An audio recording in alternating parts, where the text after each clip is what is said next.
Meeting is called to order. We'll start with the pledge. I pledge allegiance to the flag of the United States of America and to the republic for which it stands, one nation, under God, indivisible, with liberty and justice for all. Roll call attendance, please, Marty. Mary Jo Rosmanowski. Here. Mary Jo Radcliffe. Here. Patty Jacobson. Here. Troy Webb. Here. Amy Huffman. Here. Ann Deemer. Here. Brad Dobbs. Here. Okay. Thank you. Has the meeting been notified according to open meeting law? Yes, it has. Thank you. Okay, we're going to start out the meeting with a recognition of Patty Jacobson. First, you go ahead and finish chewing. This will be Patty's last meeting, and she's served our board for several years. Seven. Yes, I was trying to think of how often, because you were appointed and elected, and yeah. So, and we just want to thank you, Patty, for your bringing your voice to our table, and we hope you continue to show interest in our work too. So, and we have as well. And so for the rest of the meeting, if we're out of order, feel free to let us know. How about that? Sounds good. Thank you. Okay. Thank you, Patty.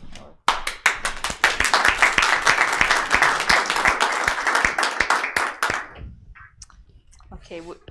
We are now at public comment. Is there any comments from the public that wish to address the board of something that's not on the agenda?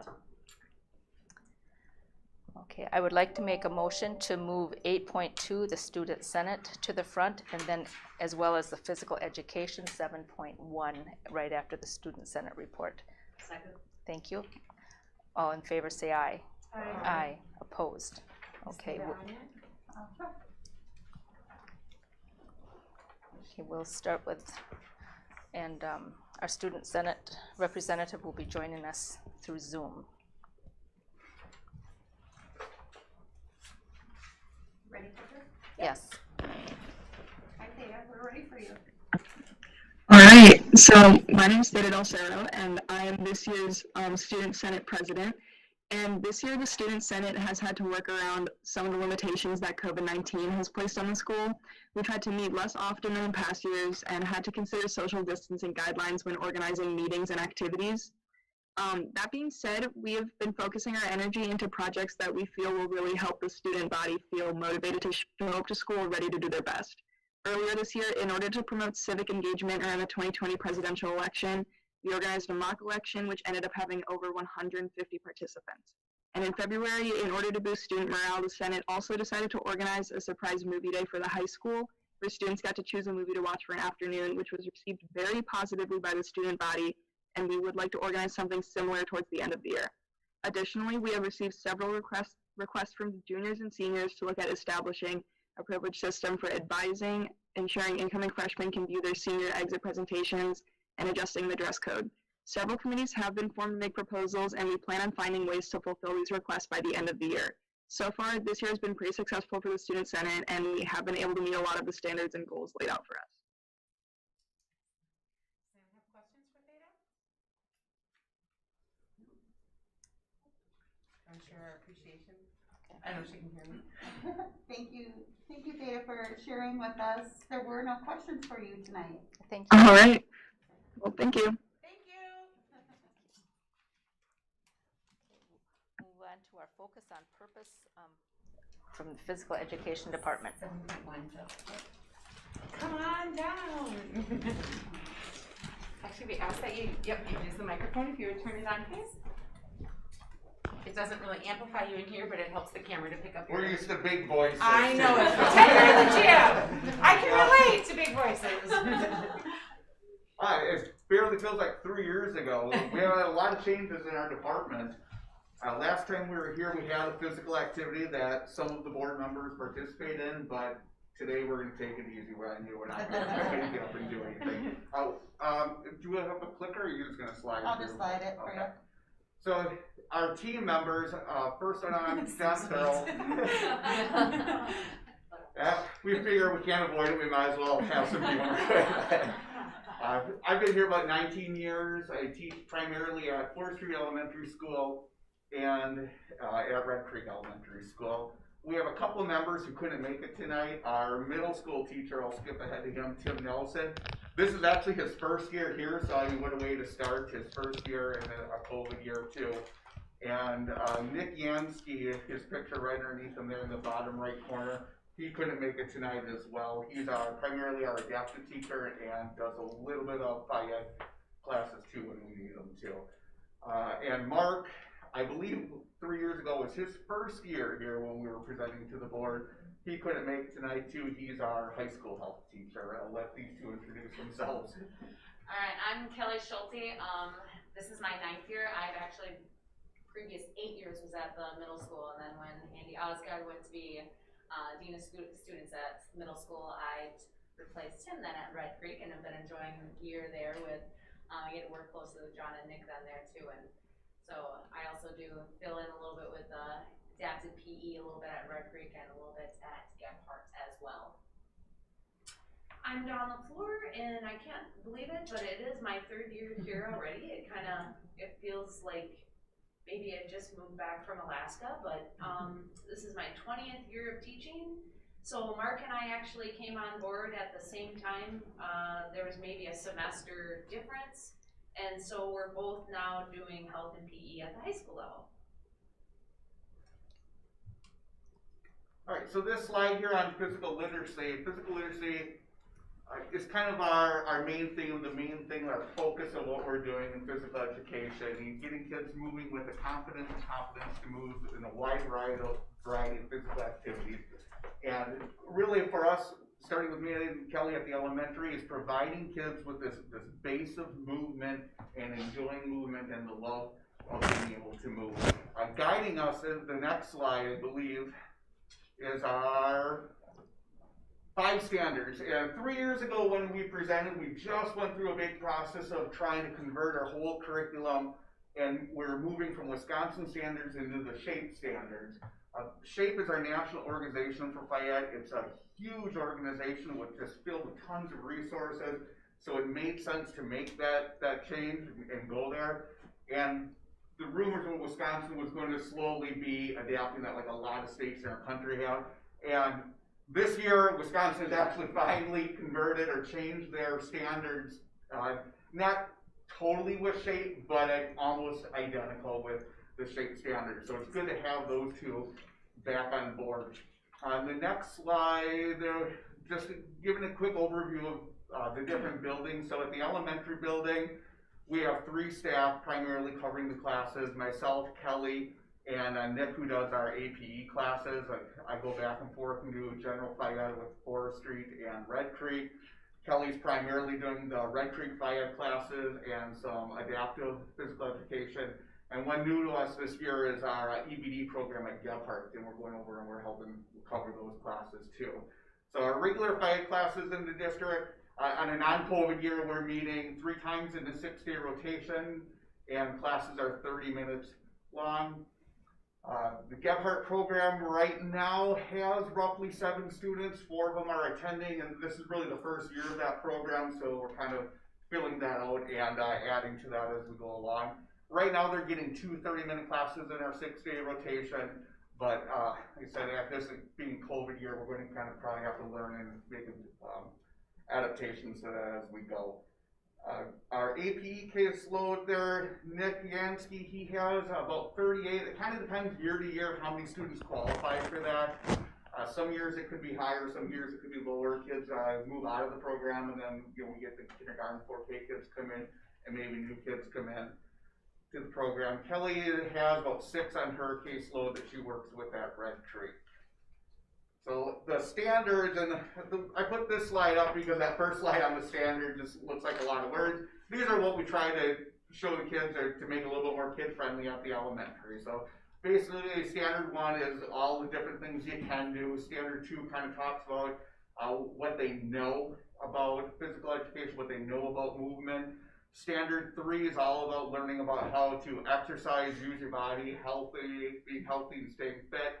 Standard 4 is a lot of personal social responsibility and playing fair, and standard 5 is just valuing physical activity and personal health.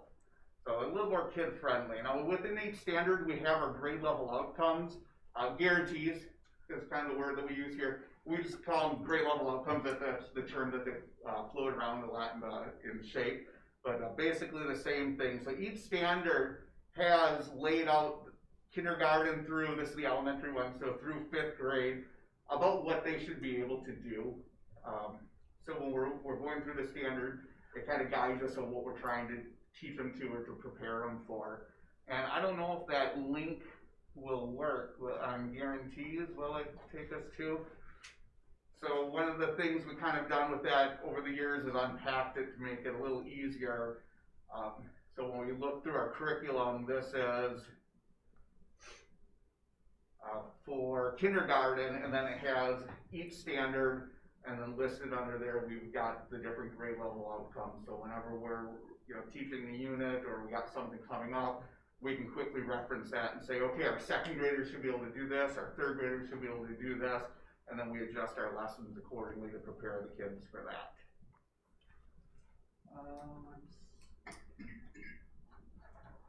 Next slide. Yeah, go ahead. We wanted to highlight one of the things that we're really happy about and really proud of what we've been doing at the elementary. So I'll let Kelly talk about our We're just program. gonna keep going there now. So yeah, we've been, how many years actually have we been using the founders? This is my first year. I believe we've been using them for about 3 years. So this is the Gopher Brands Fit Step Pro, and they're really slick on how they work because they go right into a reader, and so the students, we have it, depending on what we have planned for the day, sometimes we'll have them grab them right away, sometimes we'll give them a quick direction as far as warm-ups, and they'll, on the right there is a picture of the system that we use in normal years for all classes for their system to grab the pedometers. This year we've been trying to, obviously we have a couple sets so we rotate, so that way we can sanitize them in between. And they'll grab them, put them on right away, and they know not to mess with them for the rest of the class until at the end of class when they've been given the direction where they can take them off, they can look to see their number. And so like that bottom left picture is an example of what it will look like when a student is wearing it. And when we have time, we dig more deeper into them because not only does it show the steps, it'll show how many minutes the student was active for the physical activity, and then it also shows MVPA, which is moderate to vigorous physical activity, which is basically they're really active during that amount of time. And so sometimes we take time to be able to talk about that as well. So besides just steps, they can really understand like, hey, I was really moving during this time. And the little graph, if you can kind of see that on that bottom left one there too, that's also showing like during that time, that's when they got their most steps in. And then when we go and have the students load them, we can see right away how many steps each student got and all the other information as well. We can also see the class average, and it's a great way for being able to talk to the students about setting goals, and then being able to how much more active can you get. So we've been talking about to the students the last few weeks and a couple months, I guess I should say. We know you're really moving and being really active if you can get at least 2,000 steps in every class. We've had I know a couple of classes that every student has gotten 2,000 steps. That means they're like really moving. I have one 5th grader. She's like 3,655 or something like that. Her dad, I guess, has told her if she hits 4,000, she gets a parachute to run with. So that's 4,000 steps in one class. And then if you scroll to the next slide, these is kind of like our why we're doing this. This is a great way for us to be able to promote physical activity for them, so that way they can also understand it. They can physically see in front of them how active they're actually being. It's also a fun and exciting way for them to be able to use it, because when we don't use the pedometers, they actually slow down a whole lot more. And all of a sudden you put a pedometer on them and they're just running in place. They also get so much more active. They're having competitions, like see who can get the most, and gives them that right away. They can see it. All right, this class I was handing around a whole lot. I only got like 1,000 steps. So they can kind of also realize like what their body also feels like when they get a lot of steps versus not. And also works out really well for us to be able to see how we're doing when we're teaching a lesson. We can even see like class to class, you know what, I talked way too long, and that's a great way for us to be able to see how we're doing. And as I mentioned before, you know, it gives them that reality, like, I need to keep moving if I wanna get those steps. Most students really care about how they're doing. Sometimes they get really disappointed in themselves when we talk about, it's just one day, next time we can set a goal, like, how much can you do better next time? A lot of students also encourage each other with this when they're doing that.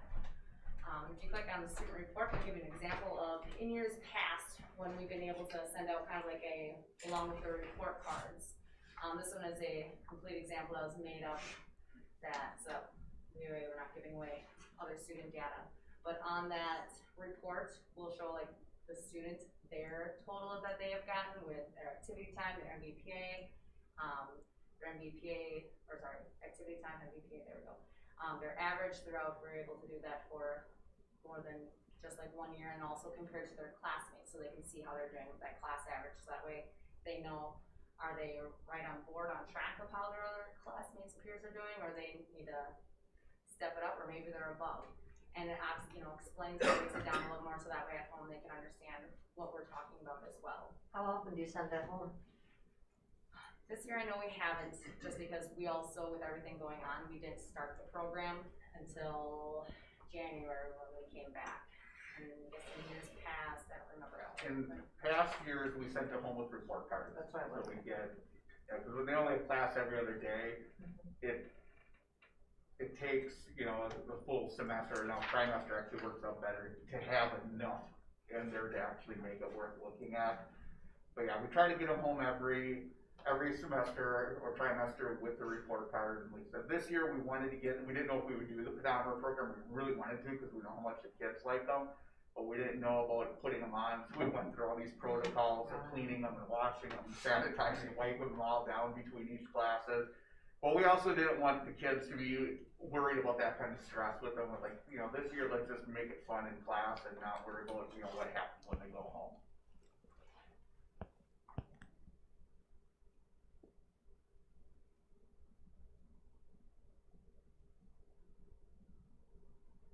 And these are just kind of the benefits of what active children can get. It's more than just obviously like going and playing when they come to PE. These are some things we're also working on. And, it's their overall health. So I don't need to read all those for you, but we focus on more just the playing. It's their overall health with that. And including with that, we also know that there's many diseases out there that are our number one killer as far as heart disease related. So with being active, we started at a young age.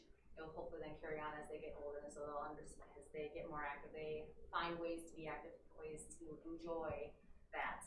They'll also reduce all of these diseases as they get older as well. All right, so since Tim isn't here, I guess apparently I get to talk about the middle school a little bit. I don't know, there's stuff on there you want to talk about first. Yeah, so Tim wanted me to share with you that one of the things he has appreciated about starting in the district is that because we've done some building with him over at the high school, he feels pretty confident. They have a great start with both John and Kelly, and then when he gets them, it's just like a continuation, and he spends quite a bit of time with Mark and I over at the high school too. So it's been a good positive start for him.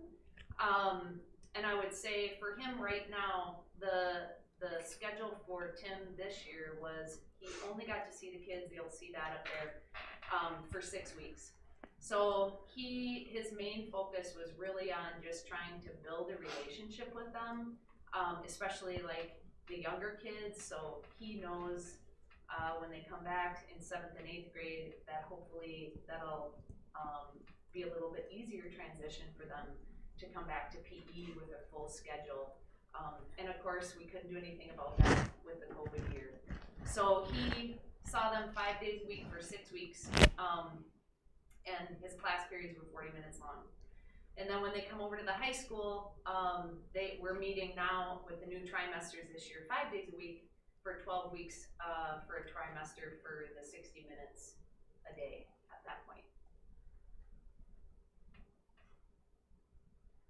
So the next couple of slides, you'll see that Tim has put in his thoughts there. His personal mission statement this year was to empower, inspire, and motivate his students emotionally, socially, and cognitively. And again, he spent a lot of time trying to build that relationship with them, knowing that they'd be back in 7th and 8th grade, or coming to Mark and I at the high school. And with COVID-19 prominent, he spent a lot of time in the next couple of slides here, it'll show you on outdoor pursuits and community involvement.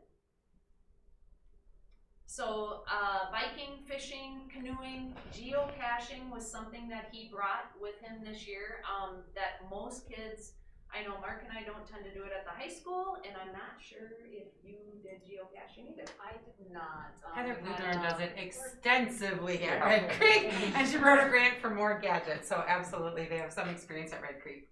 Tell us about it. I don't. Geocaching? Yeah. None of them do it. Okay.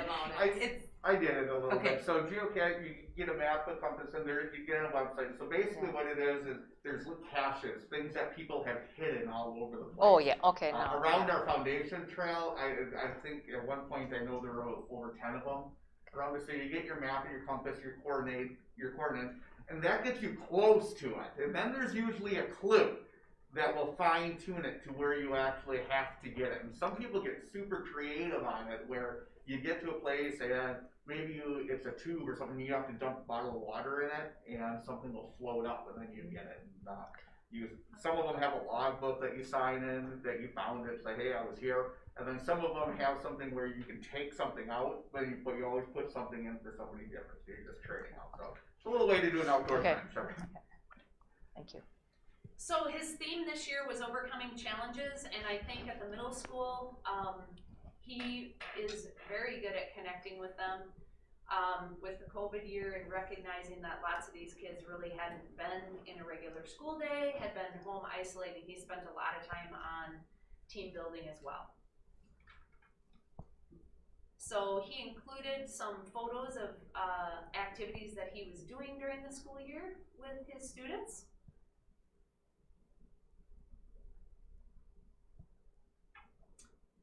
And then for the high school, this is kind of where Mark and I switched over on the show, or on the slideshow for the presentation here. 3 years ago, we really spent quite a bit of time going from the old sport model, which is what I was brought up on, and maybe you too, for PE, to lifetime fitness in individual and dual sports. The requirements are 3 trimesters during high school, and normally they'll have fitness and wellness typically as a 9th grader, not always, but typically. And that is where students assess their fitness and wellness level. They learn a lot about foundational movements. We continue on where John and Kelly are setting, simple SMART goals with pedometers. They become more complex. Same thing with fitness and wellness 2, which typically they get as 10th graders. They tend to explore more trends and concepts in health, like a lot about maybe some of the fad diets that they hear a lot about, or fitness advertisements, the latest gadgets, and those kinds of things. And then after they take those requirements, they get opened up and they can take their electives. So yeah, that is coming up here. So the next slide is just specific to health. In health, the health component has really changed as well. Normally, probably, well, we didn't even have a specific health class when I was growing up, but typically you would teach kids a lot of knowledge. And it has definitely changed to skills-based health only. So the bullet points that you see there, this is what we're asking kids to do. So for example, we might ask kids to practice accessing reliable information, but they are choosing a health topic of their choice, like maybe it would be alcohol, tobacco, and other drugs. But the component that they are getting graded on is accessing valid information, which we know is really important with all of the avenues they have for the internet these days. So it's not just kind of regurgitating facts and that kind of thing about health anymore, about what is bad for you. It's actually being able to communicate, analyze those influences, actually use stress management skills and refusal skills and conflict resolution. So that's a lot how health has changed. So this year, for PE, this would be showing you ways that we were able to integrate technology for students. On the left-hand side, some kids already owned fitness trackers and Apple Watches while we were at home or while we went into online learning mode. So they were allowed to use those avenues that they had. And a lot of times they would screenshot, upload, and again, as a continuation from where John and Kelly are, now at the high school they can use those avenues as far as their own fitness trackers. On the right-hand side, everybody has access to this. We had them download some apps that were free on their phones, and this is an example of one of those apps that they could have used. Now the screenshot on the right, you'll notice it just goes in one continuous circle. That's a student that uploaded after doing a mile on the track. And so they can start to track their data, they can start to track their distance. How long did that take me? Gee, can I cut 2 minutes off my time? Can I go a little faster? Can I go a little farther in that amount of time? So those were ways that students were able to do that kind of on their own independently. The next slide would be our integration of our IHT Spirit heart rate monitors that we were able to purchase the last actually 2 years. So on the left-hand side, the left bar shows you, it says participation goal. That's where Mr. Lenhair and I loaded in what we thought kids could probably do. And honestly, this was just from last week. This was their very first day out of the gate on them. And so I was really proud of that class. They were almost right at the goal level, maybe just a little bit short. So the one on the left is actually my class, and the one on the right corner is Mr. Lenhair's class. So we show them this data. They scan in with a reader on our computers, and it's all personalized to each person. So if it was mine, it would say, "Welcome down the floor." And I would start my workout. I choose it from a menu, and Mr. Lenhair and I tell them which workout we're doing today. And then at the end of class, they scan in on the reader, and it gives them immediate feedback. They know when they leave the class if they met the goal or not. It also sends them an email immediately, like within 10 minutes of the class being concluded. It also goes to their email so they can start to track that data on Google Forms and those kinds of things. And then it also goes to a primary guardian email as well. So parents know, like, what are they asking my kid to do? Did my kid meet the goal? Where are they in PE? They don't wear them every day, but we're shooting for like 2 to 3 days a week. And it definitely makes a difference. We have some students that are super motivated, like, I couldn't get out of the blue today, Miss LaFleur, what am I doing wrong?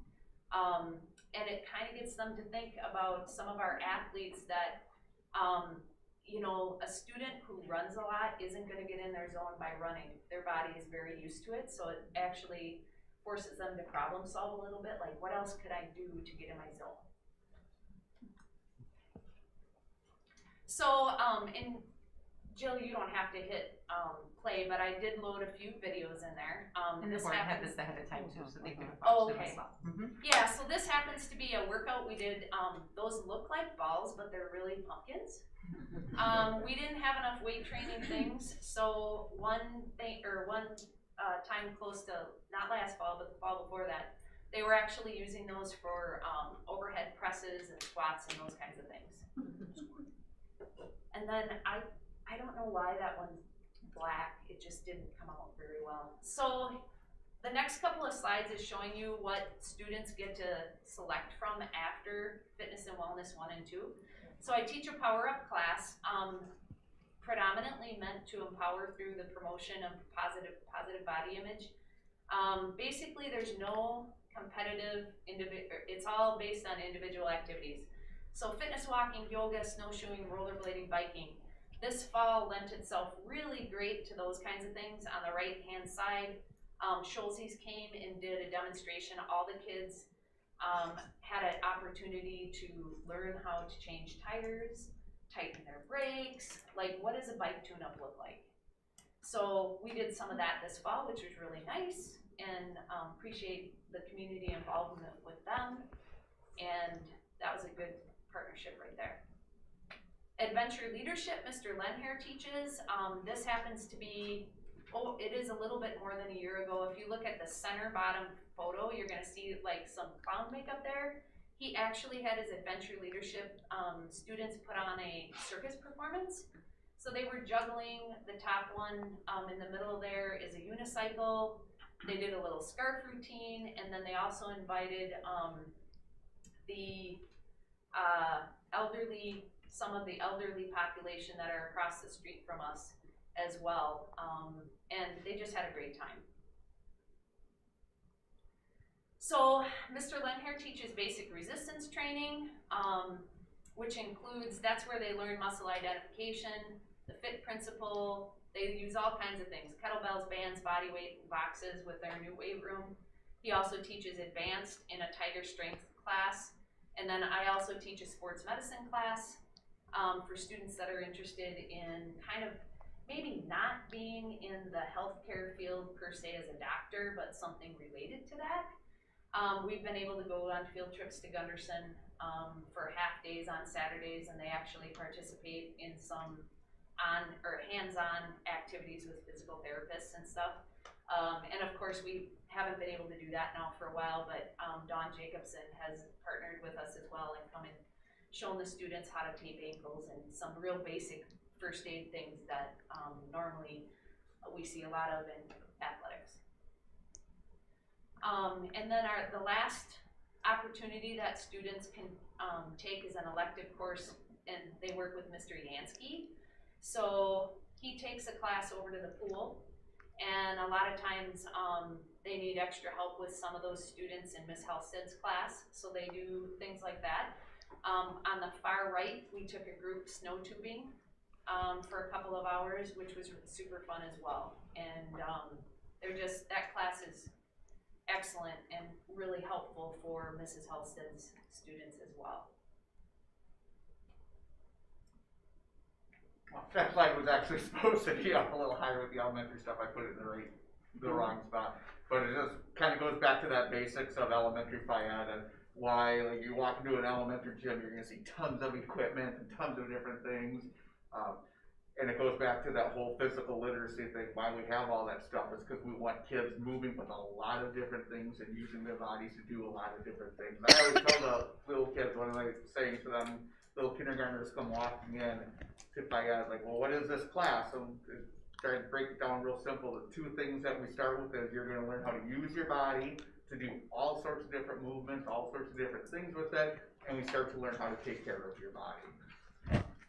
Because if you use your body to take care of your body, it opens up the door for all the other activities you might want to pursue as you get older. And that just kind of wraps up everything we just said, so I don't want to read that to you. Okay. Excellent. Do you have any questions for them? I just have one for the elementary. I know we used to have classes doubled up. Do we still have that? Yeah, depending on the year and section, we have roughly 38 sections of class, kindergarten through 5th grade. So to fit them all in, we try our best to get one class in there. Our administrators are pretty good about trying to keep one class in there, but it's just a lot of sections. So we do have a few sections where we'll have 2 classes coming in the gym at the same time with 2 teachers. And we'll have some classes that are split. So we'll have a few kids from one section come with different classes, depending on the year. Well, it certainly has been a challenging year, and I guess what I really impressed with is the intentional healthy living activities that you teach, and very, very intentional. And I think Ms. Schulte said it it's not just a time for play. You're just very impressed. Thank you. Thank you so much. Does anyone else have any questions or comments? I was just thinking about all of the variety of things that physical education includes Malcolm. It's not just jumping jacks and push-ups. Yeah. No, it's not. I'm very appreciative of what you do. Yeah, thank you. Thank you very much for taking the time to come tonight and for putting this together. Yes, thank you. Thanks for inviting us. Thanks very much.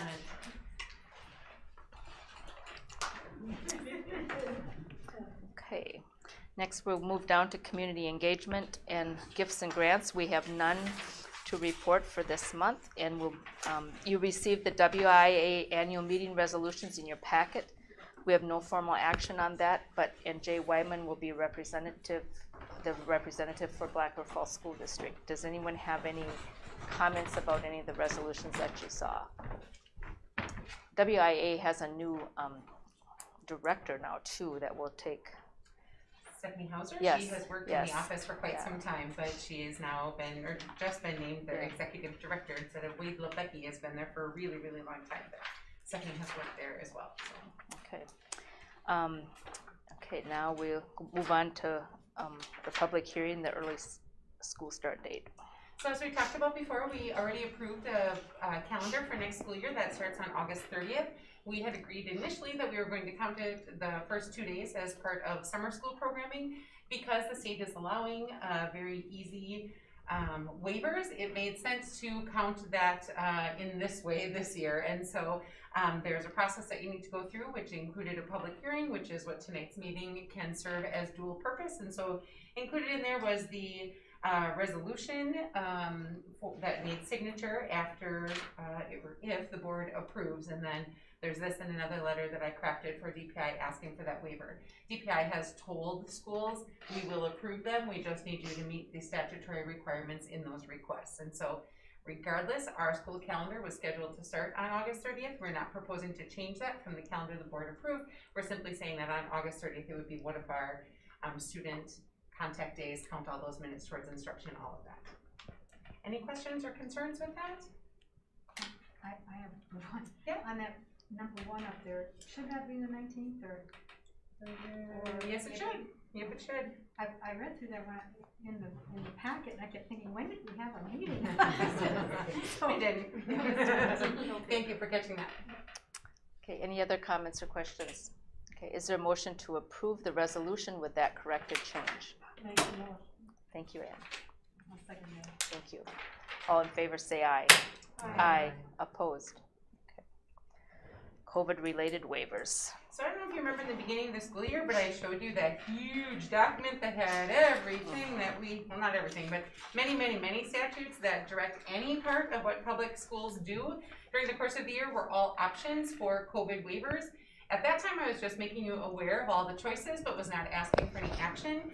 As an admin team, as we've gone through the year and looked at what our state requirements are, we really feel like the two that are going to be impacted by us are the hours of instruction, and the second is the educator effectiveness. And so the hours of instruction, I feel like we were pretty clear on that last year when we decided we were going to do a 1 hour early release each year, or each day, pardon me. Or, I don't think everyone's hoping for every year, but each day, the 1 hour early release. So we knew that one way ahead of time. The administrative team talked a lot about educator effectiveness, and so without taking too much time to go back, to go forward, the EE, educator effectiveness, is really how teachers are evaluated. And so we didn't want you to get the feeling that no teachers received formal feedback this year, because that's not at all what we're saying. But the formal process for EE includes each teacher doing a self-reflection in the fall, setting goals themselves, a professional practice goal, plus a student learning outcome goal, plus having conferences with their administrator throughout the year, working towards those goals. And this fall, it's a cumbersome process. And as we've talked about, it takes an exorbitant amount of administrative time as well. When we were talking about it this fall, when we were first setting up the system, we just said value added versus trying to clear people's plates a little bit for the incredible challenges that they needed to add this year. We had teachers teaching virtual for the first time ever, and they didn't all volunteer for that, by the way. We appointed some of them. And so we just really felt like, is this the year to really focus on that, or could we agree as a collective team that every teacher would receive formal feedback in some way throughout the year?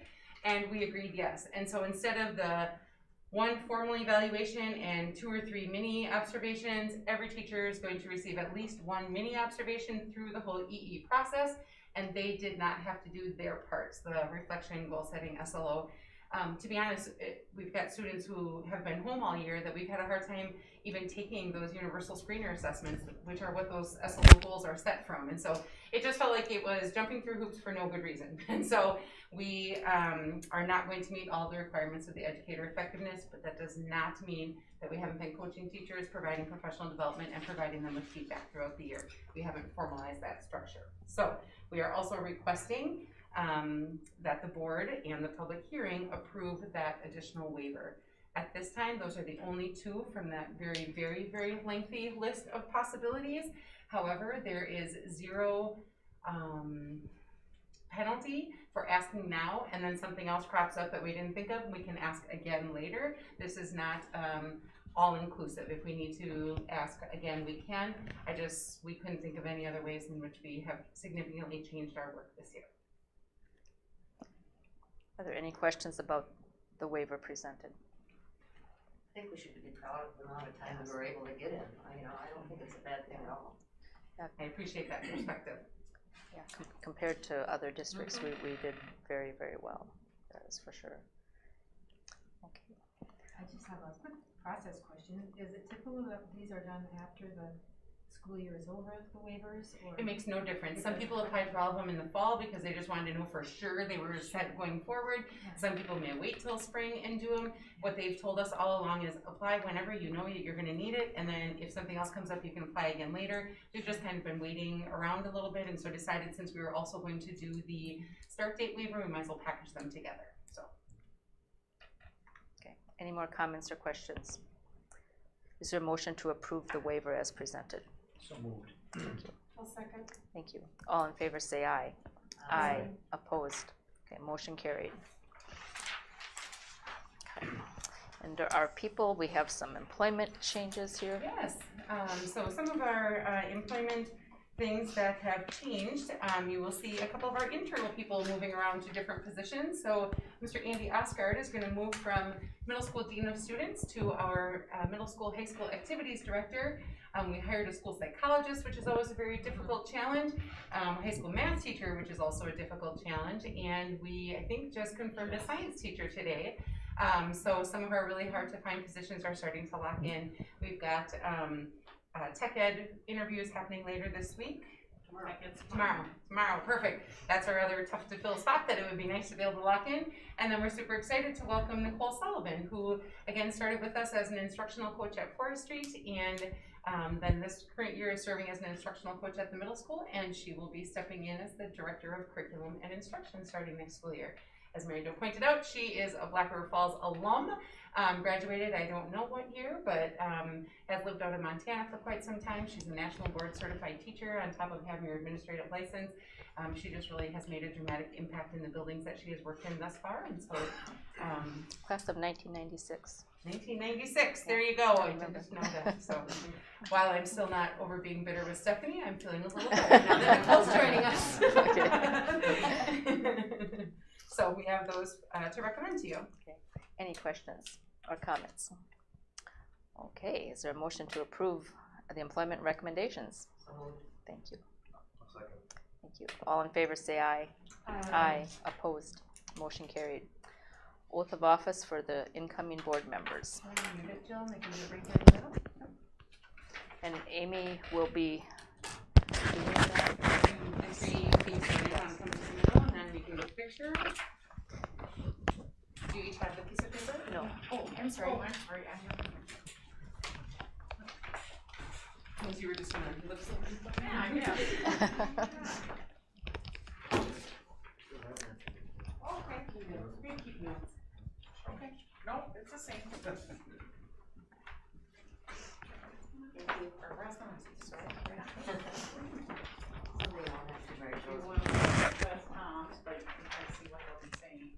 Congratulations. Well, if I have to read it, then I guess I need something. They'll need to read it. Okay. Take photo. So, Okay. We raise our hands. Yeah. Raise our hand. We also please give raise our your names. right hand. I, Mary Jo Radcliffe, Mary Jo Razmanowski, have been duly elected to the office of Board of Education of the School District of Blackfoot Falls, swear that I will support the Constitution of the United States, the Constitution of the State of Wisconsin, and the Board Member Code of Ethics, and will faithfully discharge the duties of said office to the best of my ability. So help me God. Congratulations. Thank you, and let's just sign it and turn it into my.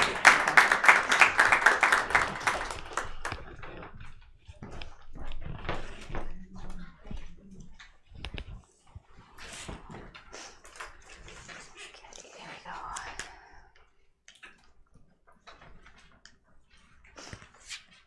And each year we review the code of ethics. I don't know, should we go through each item, or have you copies of that? Okay.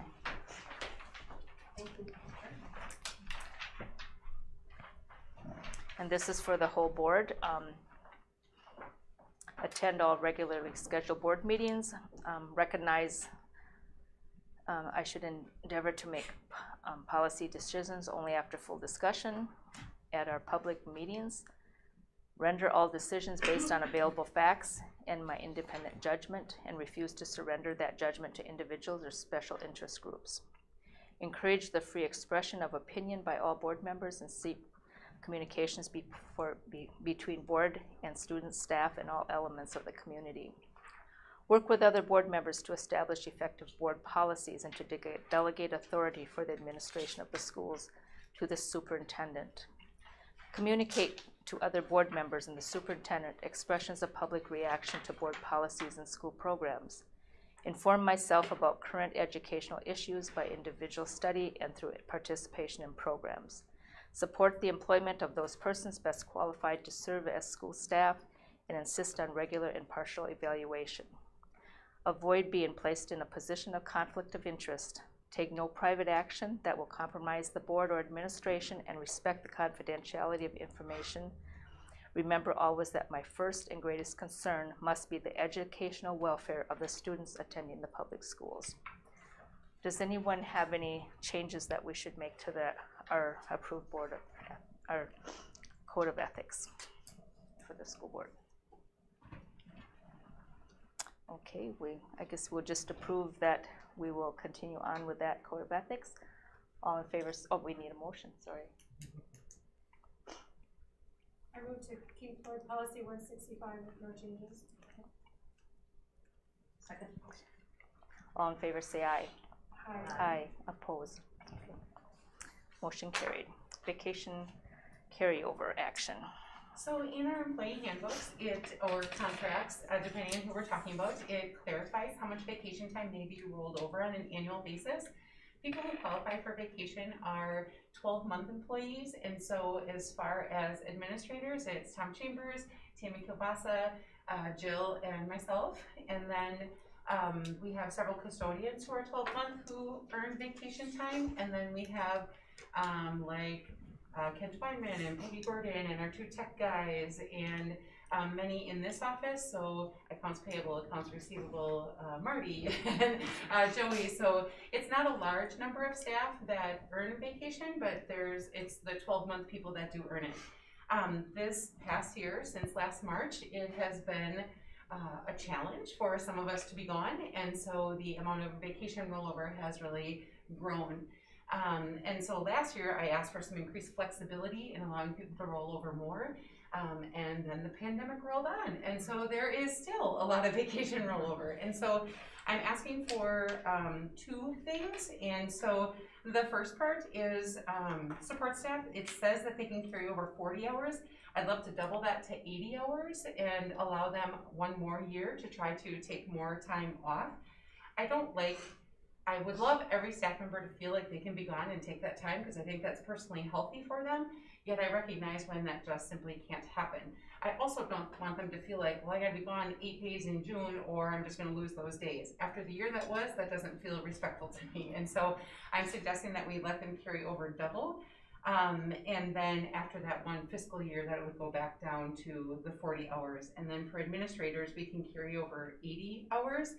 And there's for sure 4 of us that have more than 180 hours left, so a lot of hours left. And so, because of the way those hours are accruing, I'm suggesting that they be allowed to carry over 160 hours, so doubling both of the earned vacation time. The other piece I would like to consider is that we do have ESSER funds available for this 1 year. Are we interested in paying people out for their unused vacation at their per diem? I believe that there is nobody on this list that has been stockpiling, thinking that they were going to get cash for it. I just really feel like it's been a difficult year for some people to be gone. And so I don't want July 1, people are going to get a new allocation of vacation. I don't know that it's feasible to be gone enough during that time. So I'd love to have some discussion about it, your thoughts, but I would like to offer the 12-month people the opportunity to either sell back their vacation at the per diem rate, knowing that this is a one-time thing because we've never lived through a pandemic before and the work demands that required of everybody. And nobody complained last summer when nobody could be gone. Nobody complained. I just am concerned about the equity because it can't just keep rolling over. And I thought we could give them the choice. Do you either want to roll over or do you want to sell it back at your per diem? And let individuals choose. If we go with the sell back option, my personal opinion is we limit that. I'm not a big fan of selling vacation. I'd rather have our employees taking that time off. There's a difference between getting a check and being out of the office, and I think you're talking to someone who has more hours right, than she'd no, like to have and would have loved to have been gone and simply couldn't. Right, so, no, and I completely understand. Yeah, but I was just gone for 5 and I agree it was awesome. So that's really the quandary, right? Right.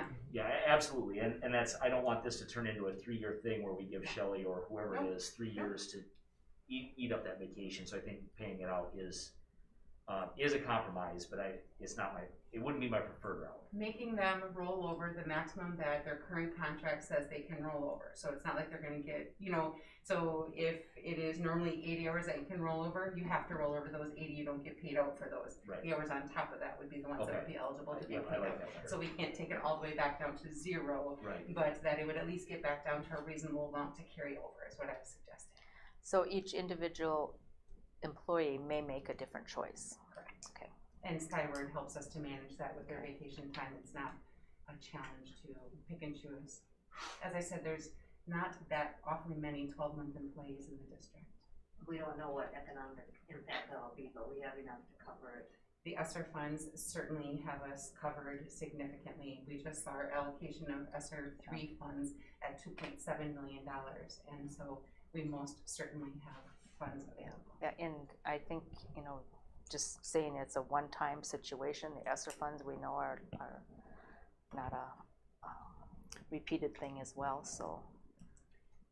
This would be from July 1st to July 1st then? So July 1st, the new year starts. They would have to tell us before that, are you wanting to roll over that for next year when you get your new, or do you want to be paid out this year for the stuff that you didn't use?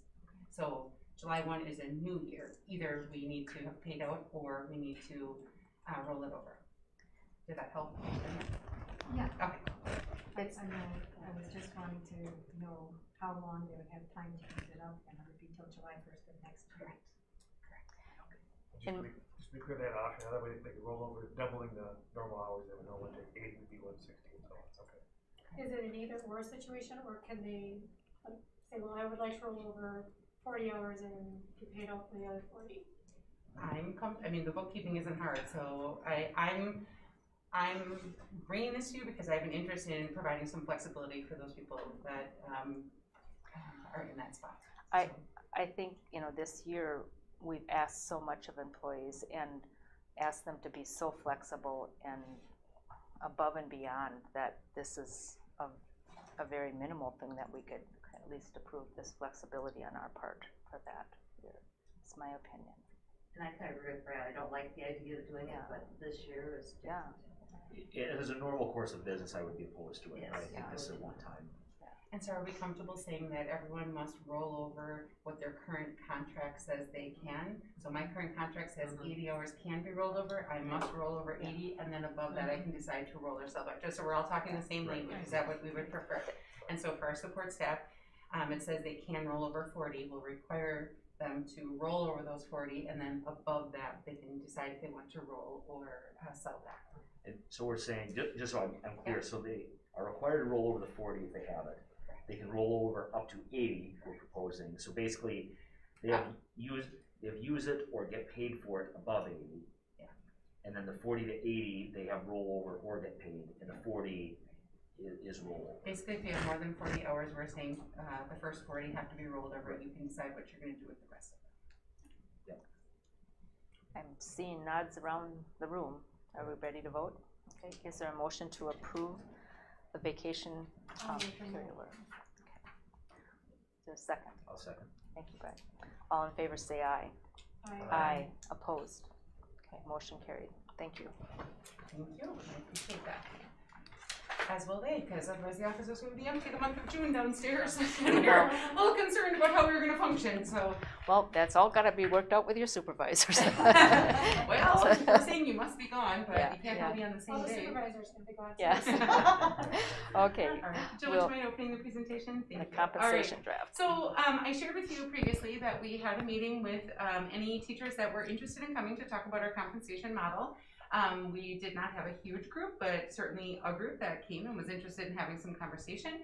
Brad was the board representative during that meeting. And since then, Brad has used his spreadsheet prowess and skills to help us in developing what some possible models might look like. We held another Zoom meeting where we invited all teachers to attend, and then we collected some feedback from them. And so we're going to just give you the big picture view of what we are proposing. So this is the presentation that we shared with them. So first of all, why change our current model? It was collaboratively created at the time, and what was important when we collaboratively made it was that it was transparent. That was coming off of Act 10, where teachers didn't know how much they were going to make each year, and they were very used to I stay here longer, I make more money, I take more classes, I make more money. They were very used to that traditional, and there was a real feeling of lack of security because they didn't know what they needed to do in order to earn higher salaries. So it was complete transparency, and we have then, as well as now, used our regional comparison data to determine what our ranges are, whether we are in line, whether we're not in line, where all that lies. So that picture on the side is just that 10,000 foot view of what our model is. So our current model is really based off the idea of 3 years and a positive evaluation, and then a $2,000 jump, 3 years and a positive evaluation, and a $4,000 jump. So if you average that out over the 6 years, it's about $1,000 a year. But in reality, you get some years where you're getting about a $250 to $300 raise, and then you wait, and then you get a larger raise later. At the time, the committee wanted that.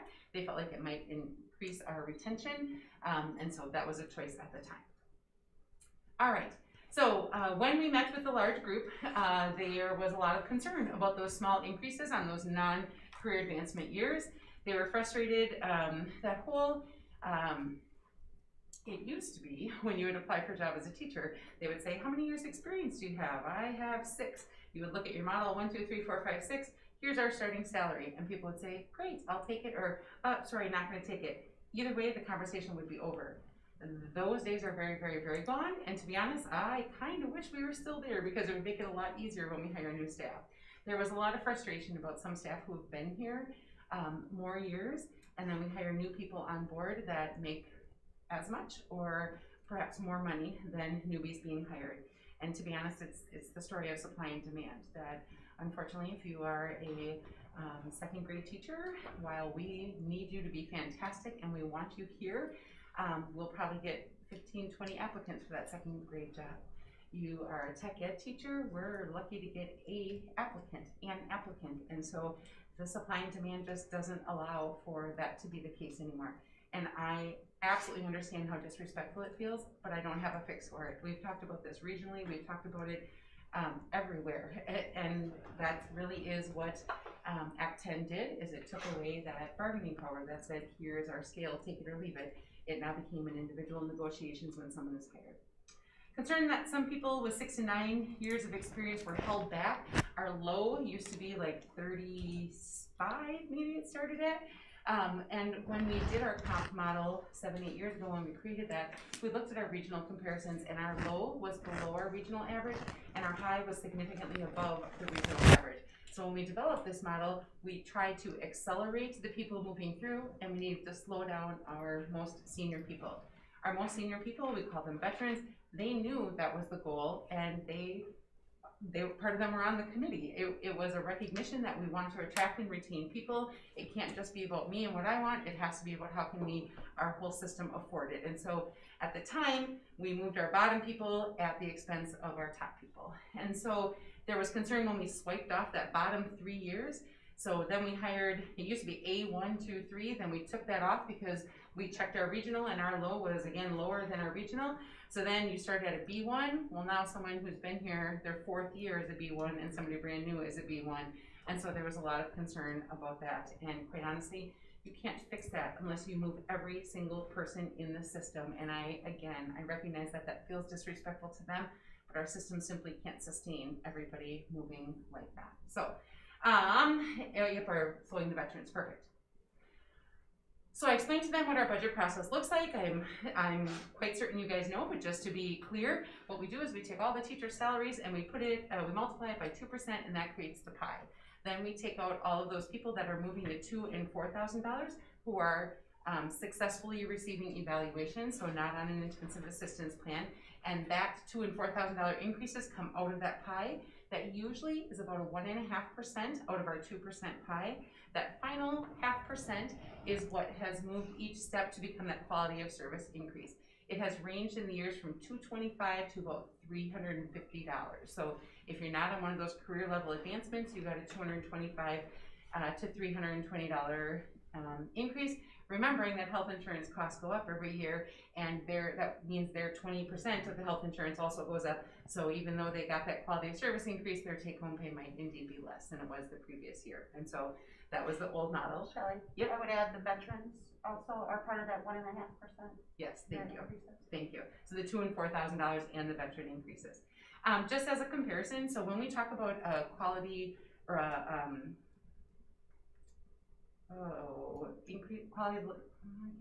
Quality of service?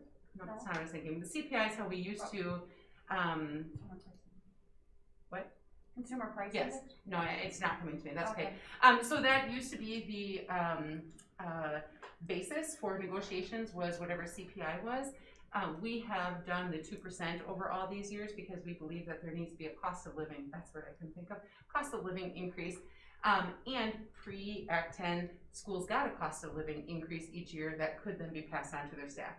That has stopped. Thus, when we start with our 2% increases for staff, we start with that negative hole. Over the 10 years, the CPI has been a 1.7, and we have maintained the 2% each year.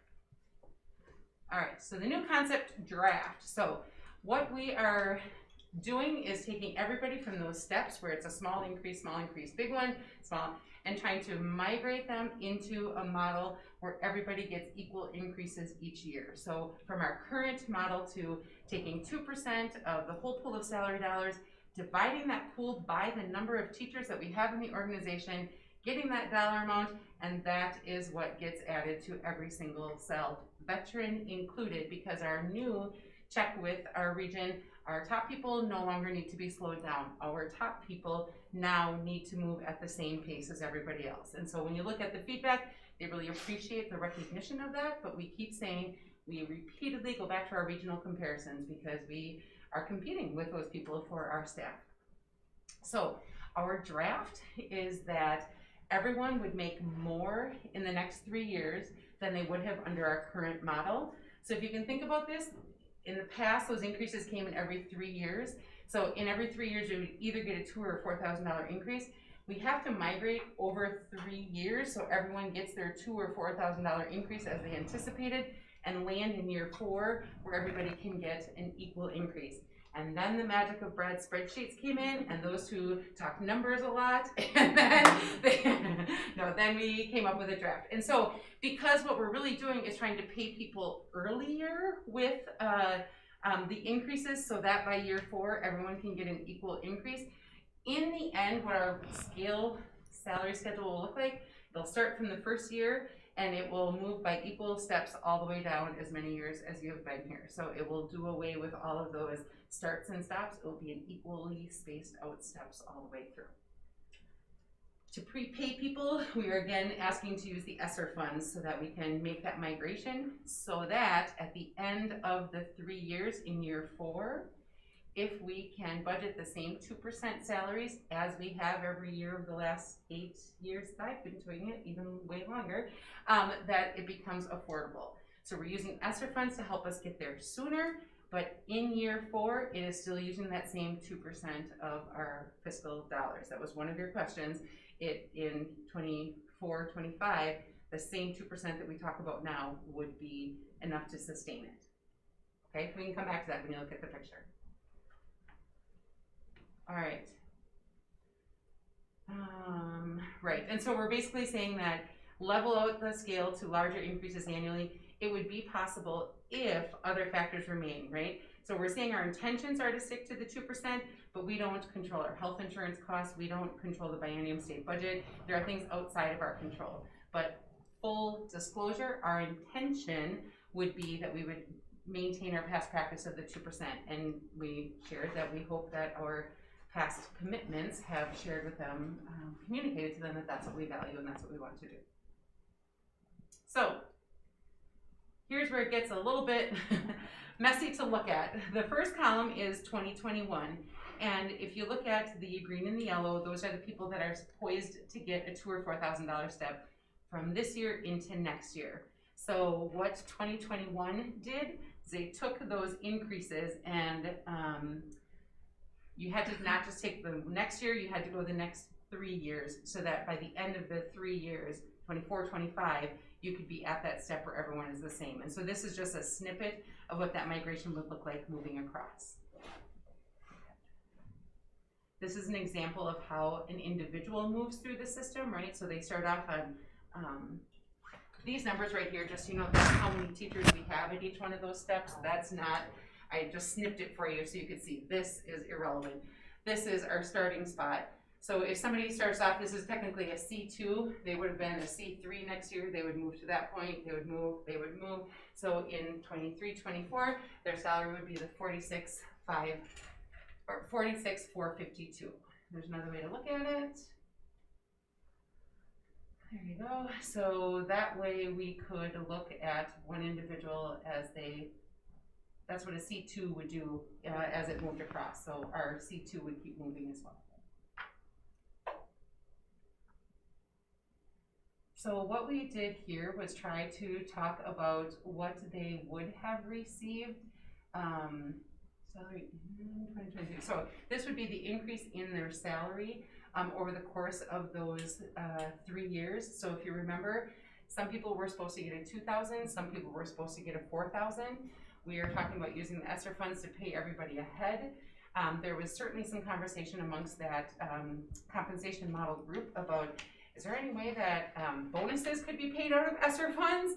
No, that gets really messy. But then when we started attacking this problem, one of our challenges to changing our compensation model is you need dollars to make it happen, or you need to say to somebody, well, you were supposed to make this, but you're gonna make less than you were planning on so that we can move other people forward. The ESSER funds gives us that opportunity to make that transition from one model to the next solidly and pay people earlier the same money that they would have been earning. So, one more? I think, there we go. So, this shows you what their new, the first two, the new earnings, year 3, and current earnings 3, the idea is additional pay with new schedule over existing schedule. So the first one was how much their increase was, and this is how much they are actually going to earn over that time. And when we talk about a 2% salary increase, you can see most of the steps, not all of them, I think there's some on the fringes that are like a 1.9, most of them are moving higher than the 2% over the course of those 2 years. So again, using ESSER funds to help us migrate. So again, all percentages on there were above the 2%. It's possible to pay people earlier because of ESSER, and we think that it is when you look at that, some people are going to get more over the next 3 years and some people are gonna get less, but our current model was the same. Our current model, some people were getting a $2,000 raise and some were getting a $4,000 raise. So everyone is getting commensurate to that. Be careful with, you said some people are gonna make less. Some people are not getting as big of a raise. Some people are, I'm sorry, they are not gonna make less than they would have. They're making less of a raise than the others. But our current model is set up the exact same way. Not everyone makes the same thing over the 3 years. So this also migrates it into a new schedule, which again, every step moves evenly, and 2% attached to that in 24-25. I don't remember the bottom dollar of ESSER funds it was going to take to migrate. I should have grabbed that number. Shoot. It was probably a difference of about a couple $100,000, Shelley. Yeah. It depends, right? If we have attrition or not, and that's something that we've talked about on all those schedules. We were taking worst case scenario and moving them as if they're all staying here, 100% survival ratio. And I believe it was about $100,000 to $200,000 more than what we would have done under our regular 2% model. And so in the grand scheme of ESSER funds, again, we're at about 3.9 million between ESSER 2 and ESSER 3. We're talking about it was less than $200,000 outside of that to be able to migrate into a completely new pay schedule. That and so would you open up the feedback that they shared? Sure. Yeah. Oh, hold on. It's a Google. Yeah, I couldn't download it, that's why.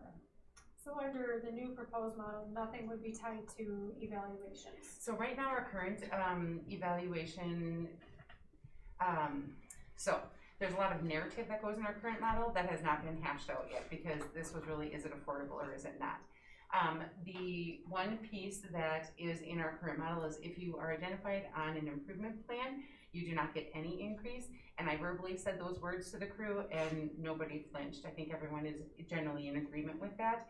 To be honest, that really is the only time a person doesn't move now is if they either don't, the veterans have been required to collect points, the other people have not. We've had some people that are on a plan of improvement that do not get an increase, and I would propose that that remains in the language.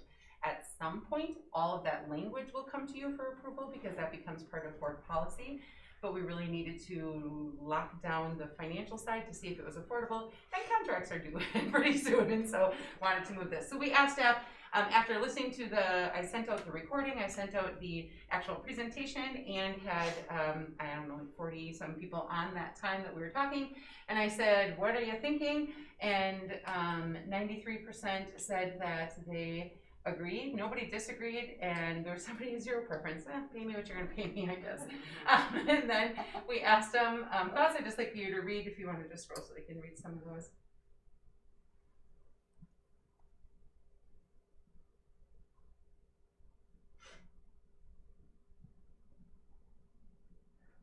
And one comment, so I see this one, this person was due for the $4,000 bump. So one thing that, when we're working on this, is if you were due for a $2,000 or $4,000 bump next year, you would get it. So that's built in, and that's where this gets tricky. Yeah. Is guaranteeing over the next 2 years if you were due for a bump, you're getting it, but then you're also getting a bump if you weren't due to it, and that's where. And it was either Shelley's or Jill's idea that came back in the email to use the ESSER funds. That's really the brilliance behind this. The math is not overly complex. Overall, I feel like the staff were very appreciative of the opportunity to be a part of the conversation.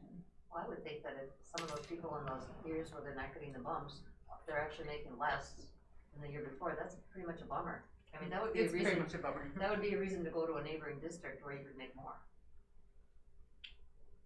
And so there were some questions about the affordability, and I think I answered that with we know that we will need maximum of $200,000 of ESSER funds to move people sooner, but then in year 4 it becomes as manageable as our current system of 2% being allocated to it. So that is taken care of. The second question was, I'm interested in what total benefits compensation, and honestly it came in kind of, we didn't have a lot of time to put that all together. So what this is the benefit package that we give to a new hire. And so I would just share that our teachers pay 20% of their health insurance premium, and we know compared to neighbors that that is higher than many other places. And so that is something that we have to be wary of, that if our salaries are lower than others and they have to pay more in their health insurance, that certainly doesn't sit very well. And so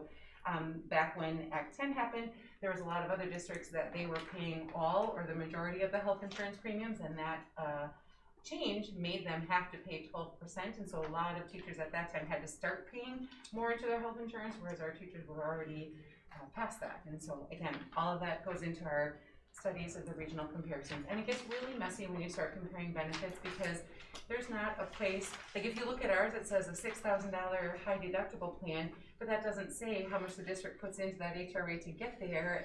And so it's just really hard to compare apples to apples when you start looking at benefits totally. And so certainly salaries are a cleaner way to take a look at that. When do you expect that we would be voting on this? So I Draft was model. hoping for some general discussion and concerns, and was hoping for you to be able to see the draft, to be honest, or the feedback, pardon me. I said to them that if all the feedback came back positive, I was going to ask you for action tonight. However, being gone did not make that switch, and so I would ask for action next Monday at our special board meeting, because I'd really like them. It doesn't feel great when in May they get their new contract for next year and it still has the same dollar amount, because we haven't finished the calculations for the following year. And so we're really, because what's going to be when we migrated to this, every teacher got a little strip of paper that said, here's you, here's what step you're going on, here's what you currently make, here's your salary for the next couple of years. And that was a lot more comfortable to them, because they could see, okay, I saw all that, but this is what my life looks like. You saw in the comments here that some people said, yeah, good idea, but what does it mean for me? And so we'd like to have some time to do that, create that spreadsheet. And if there's not a lot of opposition tonight, we could start making that spreadsheet this week. And then if we could take action on it next Monday at our special board meeting, that would give us time to get the contracts out in alignment with the slow migration to the new model. Any more comments? I want to express appreciation to Brad for representing our board and sharing his experience and expertise on it as well. First, just for some clarity. Some people do puzzles or build ships. You like those numbers and Yeah. understand it. Yeah, that's great. It feels good that it worked out. There was a few iterations there where I was not seeing it. But then once the ESSER funds, the problem is we only have so much pie to split, right? So when I only have so much pie to work with, getting it there, we weren't giving anything. We need that 2%, but what we're doing is really getting ahead of that accruing 2% using the ESSER funds, and that's this may be the only time we'll be able to do that. We'll be able to do this, and yes, I agree. And I'm going to reiterate, after the year that was and the incredible agility and flexibility of our staff, it feels great to be able to pay them ahead of time, leaning into a model that they seem to be positive about. Because in the end, their salaries, I mean, it's our collective pie, right? I mean, it's not a us versus them. It's a we need them to be here. We need them to want to be here. And so how can we make it affordable and respectful to everybody involved? So. Does anyone have any significant concerns? Otherwise, we'll start to move. I have some questions. Okay. Yeah, and I know I won't leave you to a vote. That's right. But I'm wondering, one of the reasons we had, that I remember was a significant part of the previous model, was to create some incentives for people to go above and beyond just their normal teaching day. And that had been lacking in the step-by-step process. So I'm wondering how that works in this model, where people are doing extra work, as we mentioned before. How will they be acknowledged in that way? So it's a little bit of a yes and no. So the only group in our previous model that had to collect points by really documenting that they were doing above and beyond things were the veteran group.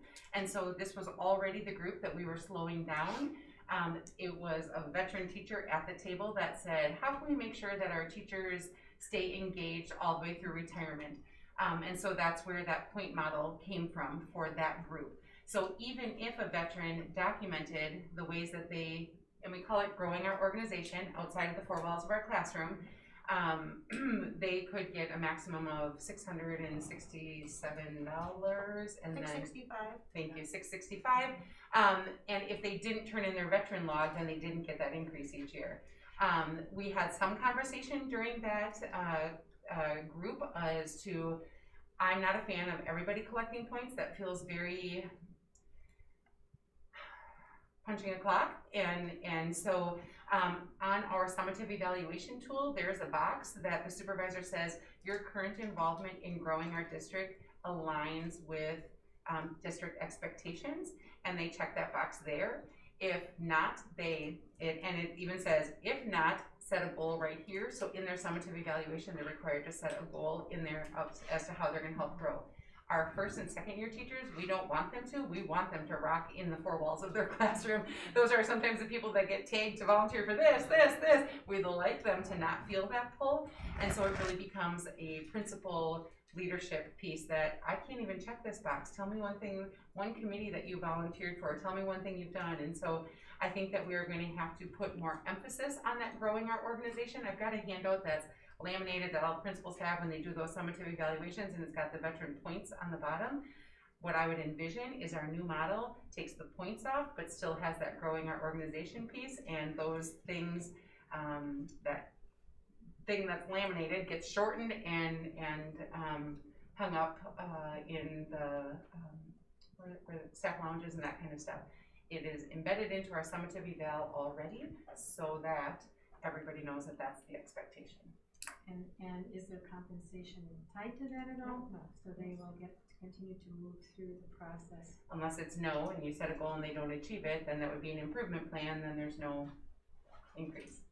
So there's a negative, the expectation is that all will. For those very few that don't, there's a negative consequence. Does that make sense? Right, I Yeah. just wanted to know if there was, because I think that was, we had discussed that issue as one of the reasons that we went forward with the other model, so that there would be recognition for people in their compensation of the work that they did. And so that is a yes and no, because quite honestly, we have so many staff that go above and beyond. There are some people that volunteer for everything.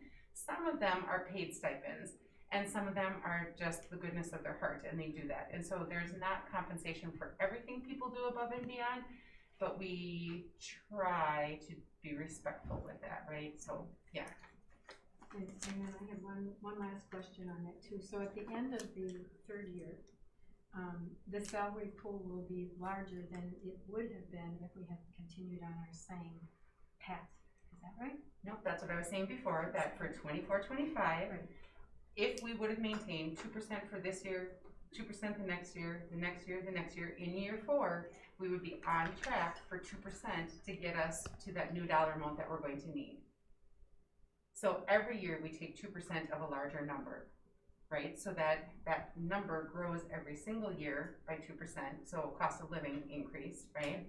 And so as long as we use ESSER funds now in 24-25, the 2% that we've used the last many years would be enough to get us there. So it's 2% of a larger number, but every single year it's 2% of a larger number. Does that? So the amount that will be needed will be the same.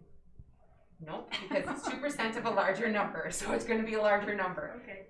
But that's the same. That happens every single year. I can see where what I'm trying to get at, I guess, is I can see where if you were going up and the budget has been planned out, and Jill does this all the time, I know she does, so I just don't. Yeah. So if you are giving everybody raises to their base salary going along, you're going to have a different number at the end of that than you would have if you had followed the old plan. It is true Yeah. that the cost of teacher salaries will be more in 4 years. Right. Yes. And that's true. what I'm wondering, where We'll that have to factor cost, that where in. that will come in our budget. How that will work in our budget. The same way it is now, we'll be able to fund them through ESSER funds, but we are going to have to intentionally chip Plan away for at that to build that salary pool back up by that 4th year. That was my question. Okay. I know what you're asking. I understand what you're asking. So we'll need more money at that point to fund the base salaries plus. We will, because it's 6.9 million now, and it will be 7.5 million or 7.4 million, whatever, 7.3, whatever it's going to be in 4 years. That's true.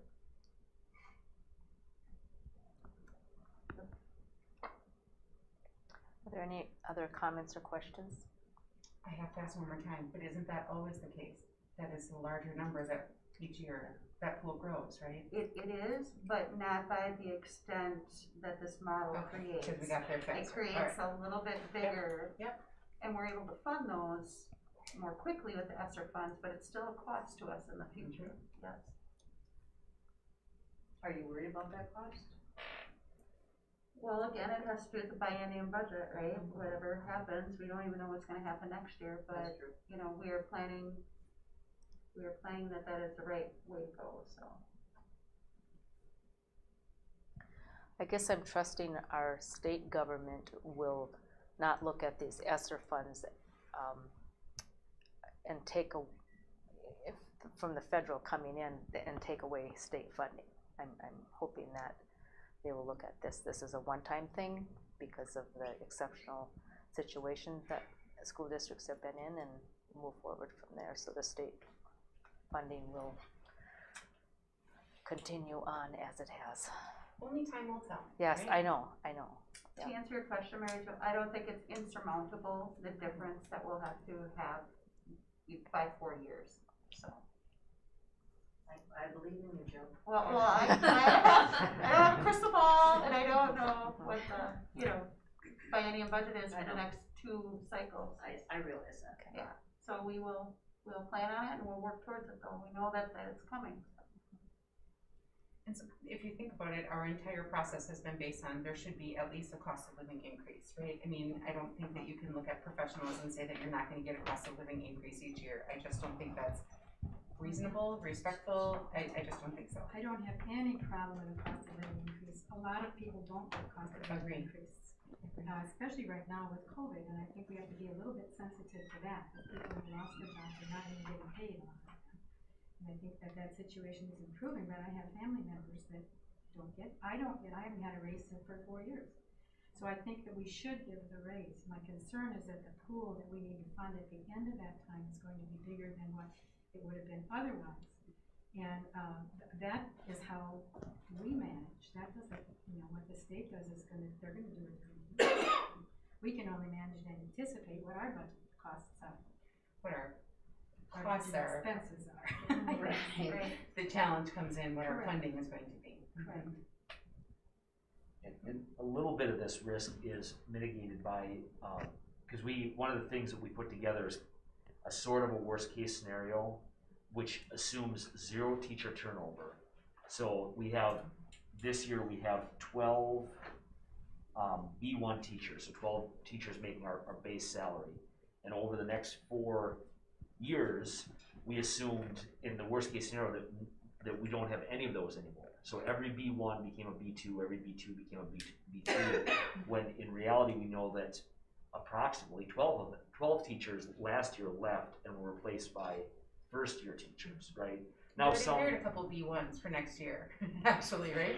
Already. Yeah. So that's, so that's, some of that risk is mitigated by that, right? Because not every teacher is going to be here next year, despite all of our best efforts. So some of that is going to be teachers that are making 55, 875, and next year that same classroom will be taught by someone making 37,875, right? So there's some savings in that. I'm not saying there's 0 risk.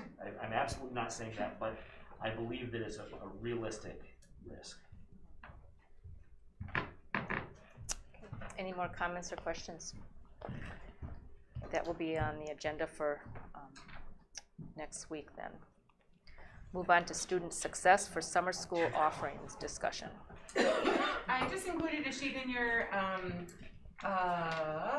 Google Drive that just showed you the increased summer school offerings for this summer. Just as a reminder, last summer we did very, very, very little. This year you can see that there's an awful lot happening across the system. And so K-8 and 9-12, there's several sessions for credit recovery in addition to other activities. We're going to try to provide busing as well. We've kind of gone all over the map with transportation during the summer. Sometimes we think that's the reason that some people don't come, so we provide transportation and one kid gets on the bus. And so we're going to give it a whirl this year and hope that we get some takers. And so You will see, we will see at the end of the summer. And just as a reminder that summer school students count towards our total FTEs, and so if we get a robust summer programming, that will help our overall fiscal picture in the end as well. So, do you anticipate that the K-8 will be more targeted toward helping make up some of that loss of learning because of COVID? Or? So we talked a little bit about that, and I feel like there's some people that are very interested in targeting specifically. We don't have a great track record of success in getting those students to come. Quite honestly, like we've sent invitation letters that says, you know, your child is here, they should be here, we need them to come, and we don't have a great track record of success. I think that there's an awful lot of kids and families that just need some social time together as well. And so if the kids can come and have some fun, and the summer, the elementary is going to be those exploratory camps again, those themed units, I think that'll be great. There certainly will be some academic supports and interventions, all that stuff will be there. But I get a little leery about constantly talking about fixing the COVID gap when I think that there's an awful lot of social, emotional, just a lot of, you know, get back into understanding how to be together as people and, you know, all of that stuff. And so a little bit of fun in school would be good as well. But credit recovery will certainly happen. There certainly will be academic work to be done as well. Yeah. What is JAG? I'm sorry. Sure, that's Jobs for America's Graduates. And so that is a program that is actually partially funded through the Courtesy Corp, McDonald's, and they have, they pay the, think about this. So through Courtesy Corps, there's a large portion of that position that is funded through them. The district pays a very small part of that position. Because it's part of Jobs for America's Graduates, it's part of this national organization, and they require summer work for the teacher as well as for the students. And so that will run kind of alongside of the rest of the credit recovery at the high school. So, all right, thanks. I can add a little bit to that as well. That program, the JAG program is, the summer courses are through Outward Bound, which is managed by Forward Services Corporation of Madison, which is also the fiscal agent and the manager of the JAG program in Wisconsin. So they team together with their JAG teachers as well as their Upward Bound staff, and they've created thematically based summer credit recovery or summer school courses. And they're really phenomenally interesting courses and for the kids. And so our students in the JAG program will be working with teachers from around the state and interacting with other students from JAG programs and from Upward Bound programs. And one example is they have a marine biologist and an artist in the Seattle area who are going to be doing a summer course about whales. So they'll be doing the biology study side of whales and then artist interpretations of whales. Some neat opportunities for the kids. Yeah, it sounds like it. Thanks, Tom. I didn't think it was Judge Advocate's group, but Although that'd be cool. Right. Okay, and then the standards-based education, Stephanie's going to share with us. All right, so I did just make copies of the principles that were linked in the presentation, just because as we talked through my thought, so here, I'll pass them over quick. You're very welcome. Thanks. All right, so I know that this was asked to be put on the agenda again, just to dig a little bit deeper as we keep working through standards-based education. So our goal for tonight is to review some things we've talked about before, just because I know it's been a little while since we've talked through these things, as well as look at 3 of the principles together and then talk a little bit about next steps. So just to remind you, you've seen this before as members of the board.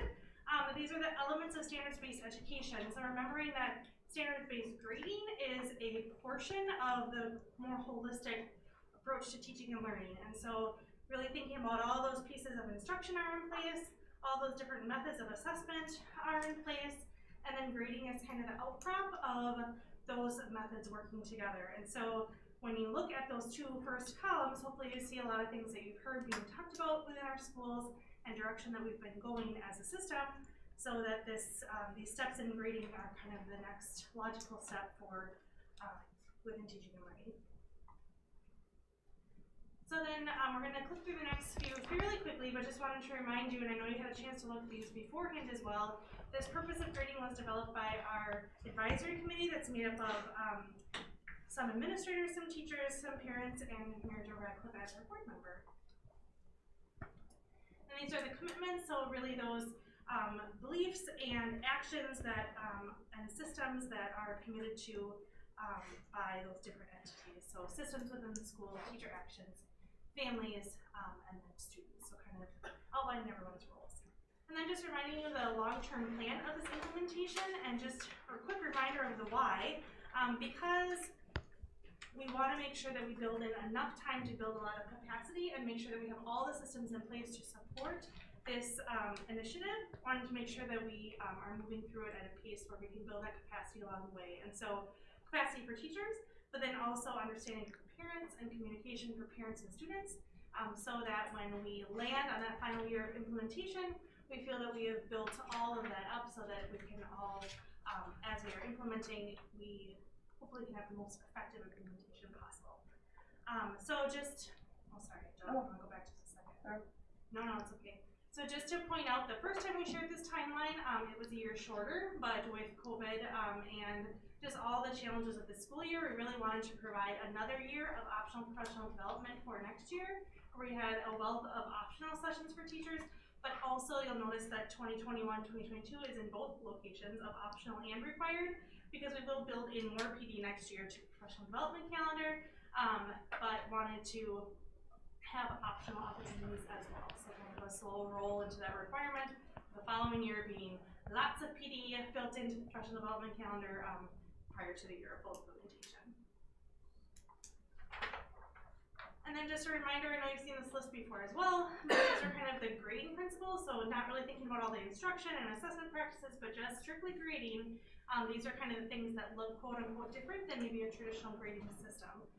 And so we're gonna take a look at 3 of these tonight together. Or on the next page. So I don't know, Jill, if you can just click on each one is a link that would take you to the document. Sorry, to talk to you. And so as it says on here, these are drafts, and as you look through these prior to the meeting, you probably noticed like this was the advisories committee, this is kind of like our messy work, but I'm sharing it with you because you should be part of that process all the way along. And so, Is there a part of it you want? Oh, I'm sorry. Well, I'm sorry. So we're not going to go through the whole thing, but just the basic idea behind this separating behaviors from academics, that academics should really reflect that achievement, and that behaviors are really important to have systems around, but those should be separate systems, is really the gist of this principle. And so hopefully you got a chance to look at those shared understandings. Those are really the beliefs that we have around those pieces. The resources, or excuse me, the shared practices are really what are the actions that are going to be happening in the classroom or within the school. The resources are perhaps systems we need to develop or documents we need to make, training we might need to engage our staff in, communication we might need to have out to different stakeholders. Kind of this system we use for all of the principles, so we'll keep sharing the same format with you. And then just additional information with other thoughts that we had. And so, again, I don't know how much I know you already had this to look at, so I don't know how deeply we want to dive into this one. Other than if you had any questions or thoughts, you can see there's definitely resources we need to create. There's some next steps listed of things we need to do, create some common documentation, some rubrics, some systems, as well as some questions that we kind of were asking at the bottom as well. So again, this is kind of our messy work document. Any questions or discussion on this one? I don't know, but did anybody find this? I didn't realize it was a link that we can None of open us up. probably have seen that. Oh, well, shame on me. Okay, well then we can go a little slower then to. And I don't know how important it is, but. But they have them in front of them too, Yeah. right? Those Yeah, links yeah, are the yeah. papers. So we don't. But I can slow down a little bit, give you some time to read through with you. I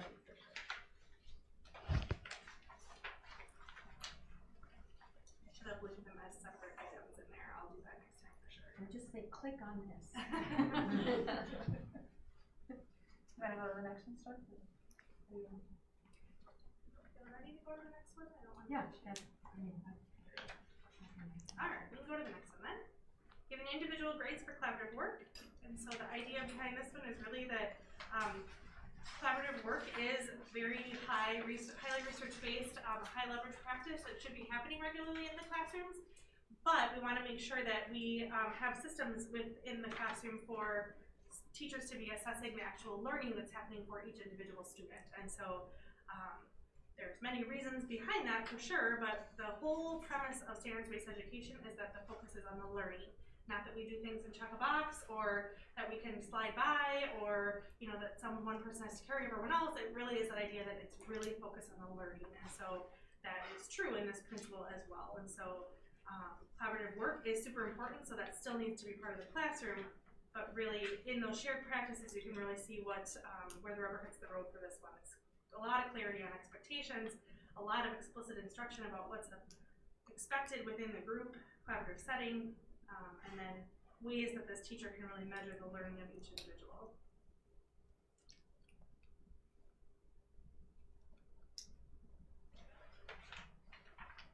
So it helps eliminate the idea that one or two people in the group do all the work and everybody else lets them do it. And the idea that group work is a way to process and engage within the learning process, but that at the end of the day, each student should still walk away with some learning, as opposed to like we did group work for group work's sake and we didn't necessarily learn anything, really moving towards how we're going to learn the most. Any questions on that one? All right, we'll jump to the next one. No longer providing extra credit. And the big ideas here is that the grades should really communicate the learning that's happening. And so extra credit can often be a whole lot of things that are not learning related, and that can really give a different opinion or a different view of, or a different record of the achievement as it says there. And so really wanting to convey what's actually learned. And so that quantity of student work is not important, it's the quality. So this is a switch of thinking for some, for sure. And that we're not saying that we're not providing extra opportunities for learning. Absolutely, that is the focus. But extra opportunities to just collect points for having your syllabus signed or bringing in a box of Kleenexes is really does erode learning. And so we really want to keep that learning as a main focus. This is where I had a question. Yeah, absolutely. If a student does demonstrate mastery in the subject, is there any way for them to continue learning? That's what I was curious, because that's where extra credit sometimes is used as that. Sometimes. Sure.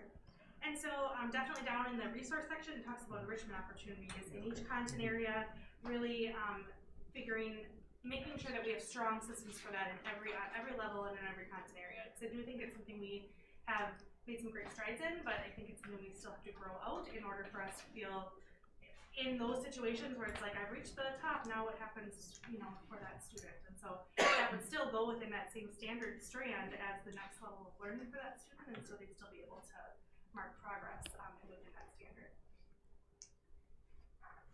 And so just another little spin on that. So if a student starts class already able to demonstrate mastery on all of those things, the teacher isn't likely to ask them to keep doing that. They'll give them something new to do that is a deeper dive or an extension or enrichment, and then they would be demonstrating proficiency on those or mastery on those standards. So you're right, because some kids are going to walk into class already mastering this unit or whatever, and so that would require that differentiation. And so that is something we definitely have listed on the resources, additional training for teachers around that. As well as the student motivation and engagement in thinking for sure. All right, so if you have questions on those as you look over them more, feel free to reach out. But otherwise, we'll just jump to some anecdotal teacher feedback. So as you know, there are some early adopters of standards-based education that are doing some piloting at our high school and our middle school. Our elementary has also been jumping into this, but for them it didn't feel like as much of a switch for parents because they've already been operating on a 1, 2, 3, 4 schedule way of reporting, so it didn't feel drastically different for families and students as much as it would at the middle school and high school. So these are just some thoughts from teachers that are engaging in the pilot at the high school that I just wanted to share.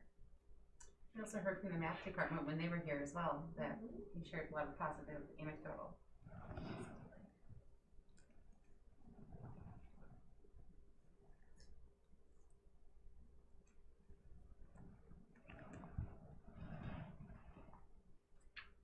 some general themes is that it's some teacher retooling sometimes to make sure that we are really focused on those standards, which is definitely the right work to do, but it takes some time for sure.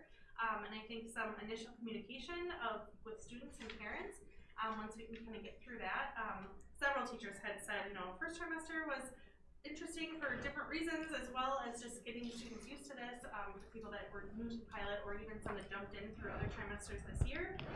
But that with time, students really start to get it, and it's been wonderful. Many of them just mentioned how wonderful it's been to see students really grow and try harder, and some of those pieces as well. I do think there is that challenging piece of students that are like, oh, this is a different way of playing school than what I've known, and so, especially for a high schooler, that can be a big shift. And so, but continued communication with parents and students has been a big part of the success. So, any questions?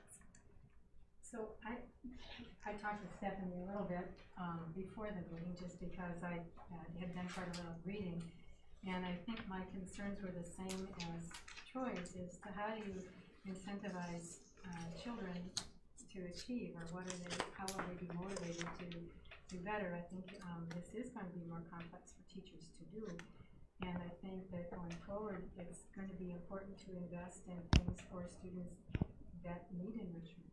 Because one of the quotes from this book, that I will just read a little bit right out of the book, so I can find the right page, because I think it is something important to think about. It says, after clarifying precisely what they want students to learn and to be able to do, teachers do everything possible to ensure all students learn those things well. If successful in their efforts, there will be little or no variation in measures of student learning. All students attain high scores on measures of achievement that address those standards, and all might receive high grades. Fast learners who quickly demonstrate their proficiency on the standards are provided opportunities to broaden and extend their learning. Of course, although this expanded work should be noted and recognized, it is not going to be evident in grades or that reflect performance on established grade level standards. So it kind of felt to me like, and I've heard this from a number of the teachers too, that the class all moves along in a group.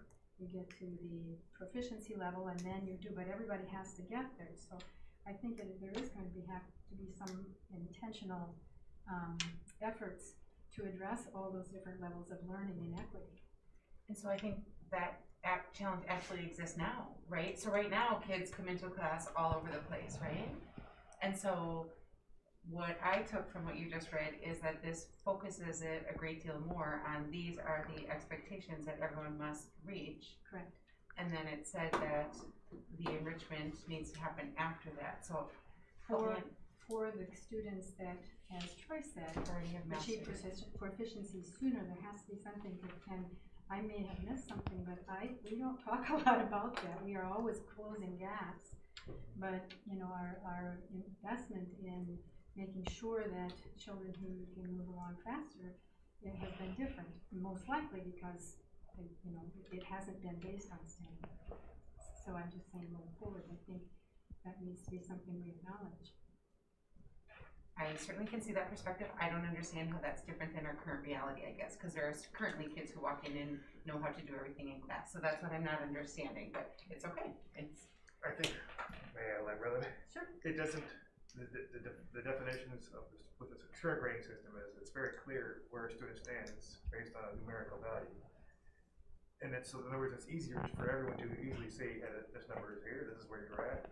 And it's basically, as far as the student as a class goes, you can rank students based on those numbers. Sure. Now, and then you assume obviously that students with higher numbers are excelling and whatever, That's an assumption. Sure. This makes it a little harder to distinguish that. Sure. And that's where I think you're coming from. I would just offer that I think that idea of making sure that your grades are truly only your academic performance, as opposed to you participate. And I'm not trying to mock, because this is the system we all grew up in, so I don't mean any harm, but we have students who are successful in some grade levels because, so you participated in the middle school dress-up days, so you get 10 extra points in my class, you did this. And so I think that we have long believed that grades do not always reflect the knowledge and mastery that students have.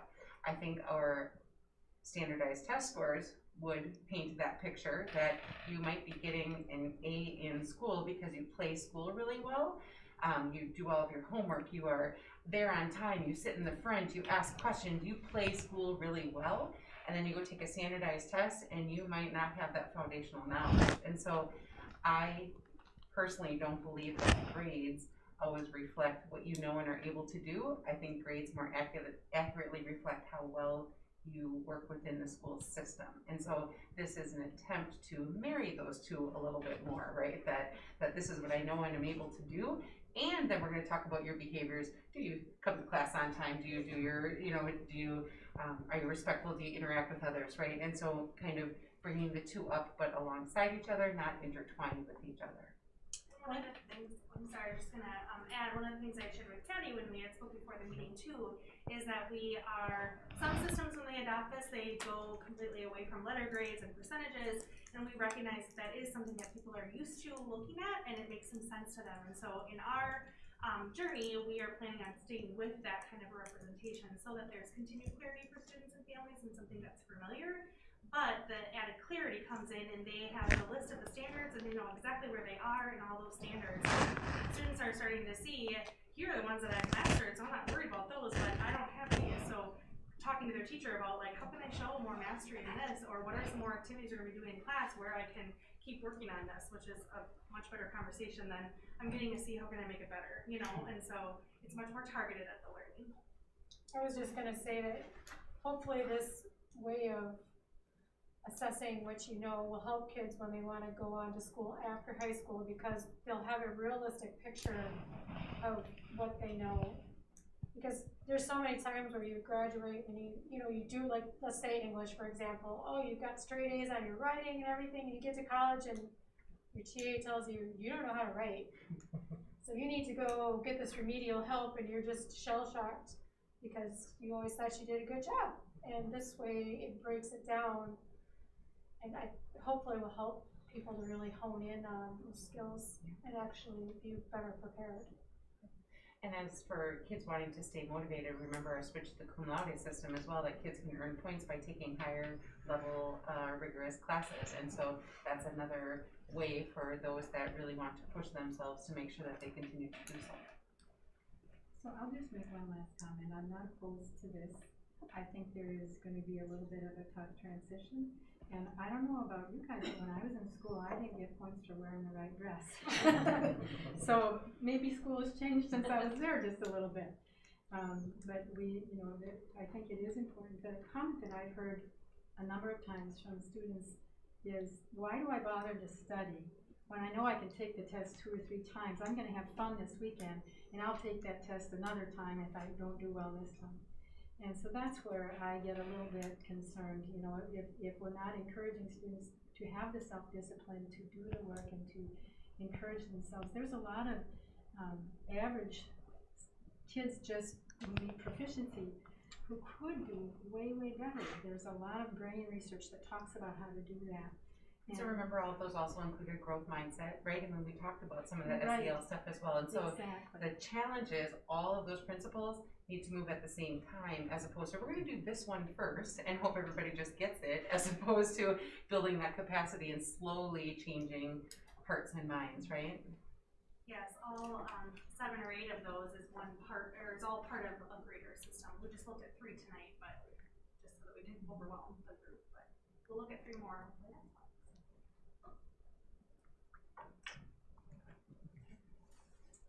Thank you, Stephanie. Yeah. Okay, thank you. You received the monthly expenditures in your packet. Anything you would like discussion on or questions on that?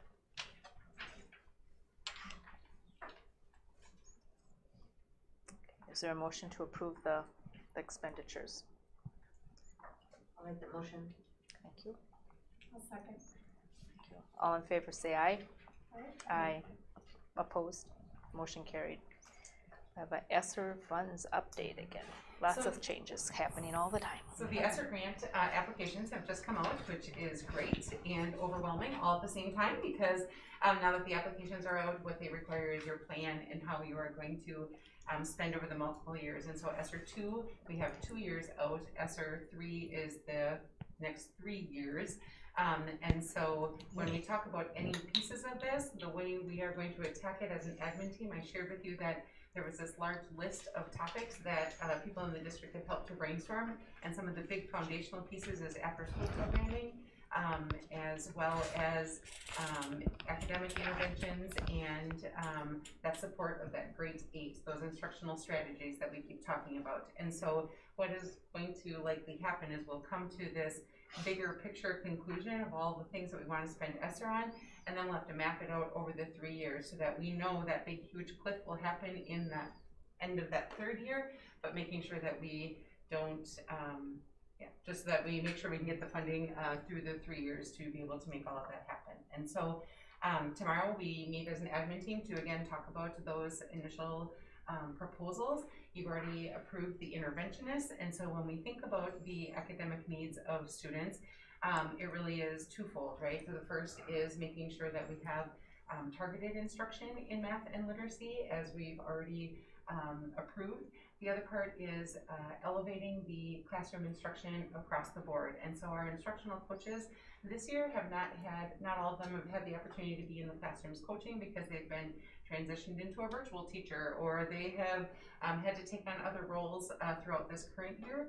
And so we are proposing that we add an instructional coach. So there are 2 instructional coaches at each level, each building. And so we would prefer to not call like you're a behavior, you're an instructional strategy, because it really is part and parcel, right? It is the whole classroom environment, and so we feel like that would be another layer of support for the teachers. So the interventionists to help support the kids who are being pulled out, the coaches to help push in and really focus on those grade 8 learning strategies. Those trusting relationships with the coaches are absolutely amazing to see form, and just some really monumental change. And I've heard from one coach that's been able to do some coaching this year, just feels like we're just gaining some traction, and we just feel like doubling those efforts would really impact every single classroom across the board. And so for the same rationale that I brought you the interventionist early, the idea of being able to post and get those positions filled sooner than later, I'm asking for action on the addition of 4 FTEs of instructional coaches, 1 for each of the buildings. In addition to each building already has 1 instructional coach. Not all of them have been able to function as instructional coaches this year. The high school, because of needing to make class sizes smaller, there's been very little, and Red Creek, that person is a virtual teacher, so that is what I am asking you. Do you have questions, comments? Next year, the virtual doesn't exist. They'll be in the class or in their role. They will be able to be instructional coaches okay. next year, yes. So And so when you think about that, the coaching cycle, needing to meet with them ahead of time, go in and watch, co-teach, whatever, and then give them some feedback. A building like Red Creek, you've got 50 teachers? No, not quite that many. No, not that many. I was thinking of the mate in there. The numbers are pretty staggering. And so at the middle school, we really focus the coaching on our literacy and our math. We'd love to provide some coaching for all content area teachers so that those grade 8 teaching strategies, that's a language and a vocabulary and experiences that the kids are getting across the board. And so we've prioritized ELA and math. We're proposing that for the next 3 years, we could really elevate that instruction across the board. Do you think we might have trouble finding enough people based on the fact that everybody's got this money to spend? I don't know. I really don't know that, which is exactly why I wanted to do it sooner than later. I know a lot of people are looking for interventionists. I've not heard of others talking about coaches yet. Are we limited on being able to hire like retired teachers if they would want to do something? It depends how long like they've been out. So there needs to be that 75 days of separation, but after that we would be able to. So that might become a possibility. So. And this is written the same way as the interventionist, the 3-year. ESSER funded instructional coach. ESSER funds go away, the position goes away. And is your intent, or I guess maybe not even intent, but are you going to look at doing it the same way where we might pull existing classroom teachers out of this for the 3 years, the guarantee? If we get some great people interested, absolutely would like to do that. However, it needs to be a skilled individual. So if we don't get anybody interested, we would certainly look outside as well. But I would first try to tap into some of our strong instructional practice people right now. Well, maybe if some teachers are getting to that retirement point, they would be willing to switch into this role. Yes, and that did happen with the interventionist. One of them said, how perfect, I'm retiring in 3 years. I'd love to do that for the last 3 years of my career. So maybe they'll love it so much they won't retire.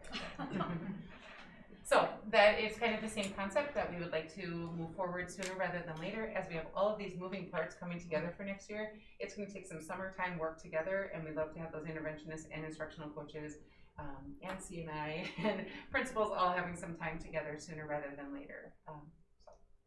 I just have one question. Yeah. Is there special training or licensure for interventionists? So interventionists, there is, if they're going to be paid out of Title I and they're teaching more than one reading class, they need to have their 316 reading specialist license. So for interventionists, yes. For instructional coaches, there is not a specific license. There is like an emphasis that you can get, but it's not like a DPI recognized license for it. So you would really need a highly skilled person for that. I was thinking of that too, Patty, is what training, what do you come out of? And so ASA offers this workshop series that's called Impactful Coaching that many of our admin have participated in, and it's just fantastic. And so there's a ton of books on the art of coaching, and so that was part of our, if we can identify some internal people, let's give them some PD this spring, let's ask them for additional time in August, and then be able to grow their toolboxes. The fact that Nicole Sullivan, our new CNI, is currently an instructional coach, that helps a great deal, and Vicki Kramer, who's our district reading specialist, is also a former instructional coach. In the past, we had so few of them, there wasn't really a network. We're talking about 8 individuals with a director of reading, director of curriculum and instruction and a reading specialist, both to oversee and help them create their own PLC together. And we feel like the leverage in the grade 8 teaching strategies across the system, when you have that many people all working together, is pretty potent. So excited for that opportunity. And we think by May board meeting, we'll have more of a picture for you what that whole ESSER piece is going to look like, with those chunks out of it that we've already allocated. We just got the grant apps, just came in like end of last week. They finally opened those up. So. Any more questions or discussion on the ESSER update? Okay, is there a motion to hire instructional coaches? I'll make that motion. Thank you. I'll second it. Thank you. All in favor say aye. Aye. Opposed? Okay, motion carried. Thank you. Thank you for that. Budget proposal. Actually, I can do a few of them, then I'm going to give it to Jill. You have approved all the way down to 9, so 10 and 11 are the 2 new ones this time. 10 is convoluted and messy, but here's the long and short of it. So our business department at the high school, they reach in, so they do some work at the middle school in computer apps. They have done the keyboarding over at Red Creek, and our work co-op placements. Ryan Johnson is technically a high school business teacher, but he facilitates all of those job shadowing, work-based experience opportunities for our kids. And so it looks like we have 3 business teachers, but that's not really factual, because Ryan is in large part and all of those different pieces. So there is, and Megan Finch, nationally board certified teacher, also has been serving as one of our instructional coaches at the high school. And doing a good job, but we need her to teach because of all these other pieces. Many years ago, back at Gebhardt, the high school business department really wanted them to come and teach our elementary students keyboarding. They felt like kids were learning bad habits, and they just really felt like they wanted to be the ones to offer that instruction. That was quite some time ago, and so there are better programs that are easier to facilitate. And the cost of hiring an aide and training them to do keyboarding at the elementary school provides us with a great amount of flexibility. Otherwise, when Red Creek has their encore, their specials block, we need a high school teacher to be there, and then when you add in travel time, that's 2 blocks that they can't teach over there, and we're end up taking an awful lot of a business teacher's time that could either be instructional coaching or could be doing the work co-op placement, all those other pieces. And we've talked to the business department and said, you initially wanted to teach it? Are you okay with this change? And they are very much so. And so we are suggesting that we hire an aide and train them to facilitate the online process, and we feel very comfortable that our students, and we're going to be able to provide it more keyboarding instruction at younger ages as well, because when it first started it was 5th graders, and then it was 4th and 5th graders, then 3rd, 4th, and 5th graders, and then the Wisconsin Forward Test started them having to keyboard at 3rd grade, and so kids have so many computer-based experiences younger, and so it will be nice to teach them skills younger as well. And then the last one, number 11, as we looked at our regional comparisons for our teacher comp model, we also looked at our support staff wages, and if you recall, it was probably 3 or 4 years ago we came to you with some positions that had really slipped lower than, and then others that were pretty close, so we didn't move everybody. Jill, do you want to talk a little bit about your analysis this time? Mm-hmm. So we looked at all of our support staff positions again, as Dr. Stevenson said, with our regional comps, and we have some turnover in our aide positions as well. So we certainly want to be competitive in that area, not only with other school districts, but with other positions in the community. One of the challenges we have is that we don't have 12-month positions for our support staff. So a lot of their wages are only built over 9 months, right? So it's a little bit more difficult to be competitive unless we increase those hourly wages as well. So after our insurance came in lower than we had anticipated and budgeted for, we had some extra dollars, and we thought now's the time to look at our support staff and also try to be competitive and reach those Cooley Conference averages is what we looked at. We also looked at the whole CISA 4 too. We were kind of in the middle of the road for most of those positions, but we certainly were low on, and the target that we were looking at was our bus drivers. We have 6 available positions for next year, 6 bus drivers out of 18. So we needed to think, you know, what is our attract and retain for bus drivers, and after meeting with Jeff and Christy, it really came down to hourly wage. A lot of our drivers are already Medicare eligible, so insurance isn't as attractive for them. And for us to offer insurance for 20-hour-a-week positions or less, it's really difficult. Even at some reduced percentage of the single rate, they can still probably get that same plan, perhaps, through the marketplace. So it really wasn't, who are we competing with then? So again, we were just trying to look at where we were at with the Cooley Conference average. That was kind of our measuring stick this time. So the first column is our 2021 rates, our current rates. And then I factored in the 2% increase, because that's something the board had already approved for the support staff, and saw where those rates would put us. Compared those to the middle column, the Cooley Conference average. The ones in the red are actually not necessarily a position that other districts have, so I needed to do a little bit of interpretation and added, you know, so much whatever those other rates would have, just for a comparison.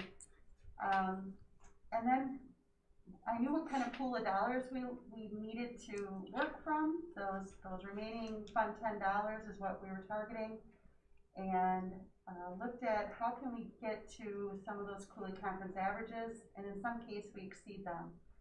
So for the aides, we're actually looking a little bit more than the average. Again, this doesn't put us number 1 in the Cooley, it just is a little bit better than average. Our cook rates are actually pretty good. We're actually higher than the average in the Cooley Conference. And that was the same story last time we did this. So I'm just proposing in this scenario that we would give the 2% increase like we would for the cooks, but nothing additional. You can see the custodian rates there and how they compare. We're a little bit low in some of those areas as well.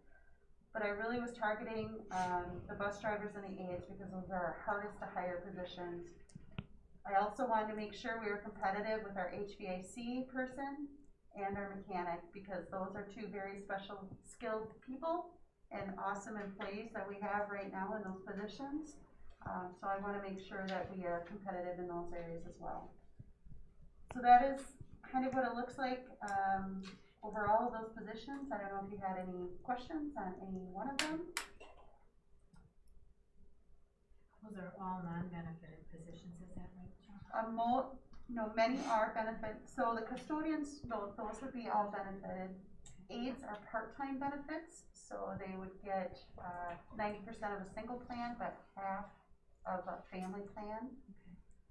Most of the drivers are not benefit eligible. And it has to do with hours worked, is that right? Today I got the exit interview paper from one of our bus drivers that's retiring, and it said reason for leaving. He said, "I'm 77 years old." That just made me giggle when I read it. I'm 77. You couldn't squeeze 3 more years out of it. I was like, so what are you telling me?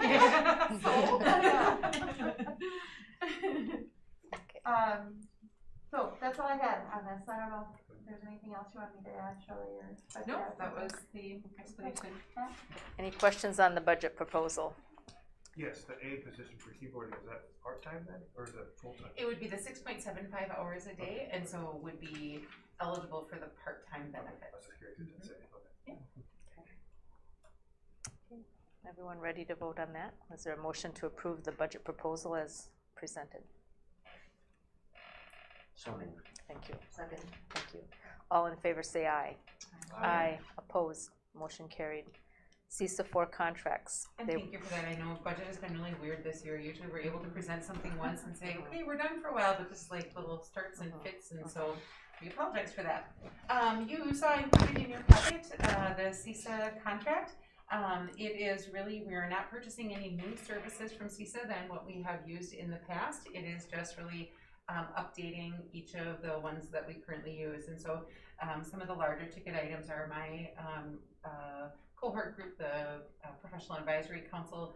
Stephanie has a cohort group, they call it the School Improvement Services, SIS, and Tammy has a cohort group there. So those are some of the larger pieces. And then to be honest, the hottest ticket item is usually our auxiliary special education services, and these numbers are estimates right now. They change multiple times during the year based on the students that move into the district, and so that really is, if things stay the same, that's where we would be, but we know that that one often changes. So, Any questions on the CISA contracts? I'll make a motion to accept the CISA contracts as presented. I'll second. Thank you. Any discussion or questions? All in favor say aye. Aye. Opposed? Okay. Motion carried. Policy committee. So the policy committee met and has a couple policies for your first review. So they were included. If you have any questions, we can certainly talk about it. I just am going to share briefly that the 655 and 840. So 655 is actually a brand new policy, and it was an attempt to separate grant applications from gifts from the district so that there's a more formalized process for grants. And so that one is in 655, an entirely new policy that we are suggesting, and then we'd have to alter 840 to pull out the grant side of it and have that just be about gifts. Any questions at this point? So this is just a first read? Yes. Yep. Yep. Okay, and these will be brought again at our May meeting. Okay. Referendum bid package. All right. So our first package for the high school boiler system has come in, and it is tiny writing. So hopefully you can see that as the night runs on as well. And so overall, big picture, we're feeling pretty good about it. Those of you that were on the board during our last process, perhaps you remember that mechanical engineering was much higher. I was very pleased when that big chunk came in, and it was right where the anticipated amount was. So that was good. So you can see steel fabrication and erection. The lowest cost was actually somebody else, Nimsprint, and we just felt for that very, very, very small difference, the value added to go locally certainly compensated for that. And so we suggested NIX as opposed to the low cost there. Suspended ceiling acoustical panels, that is PCI OSID.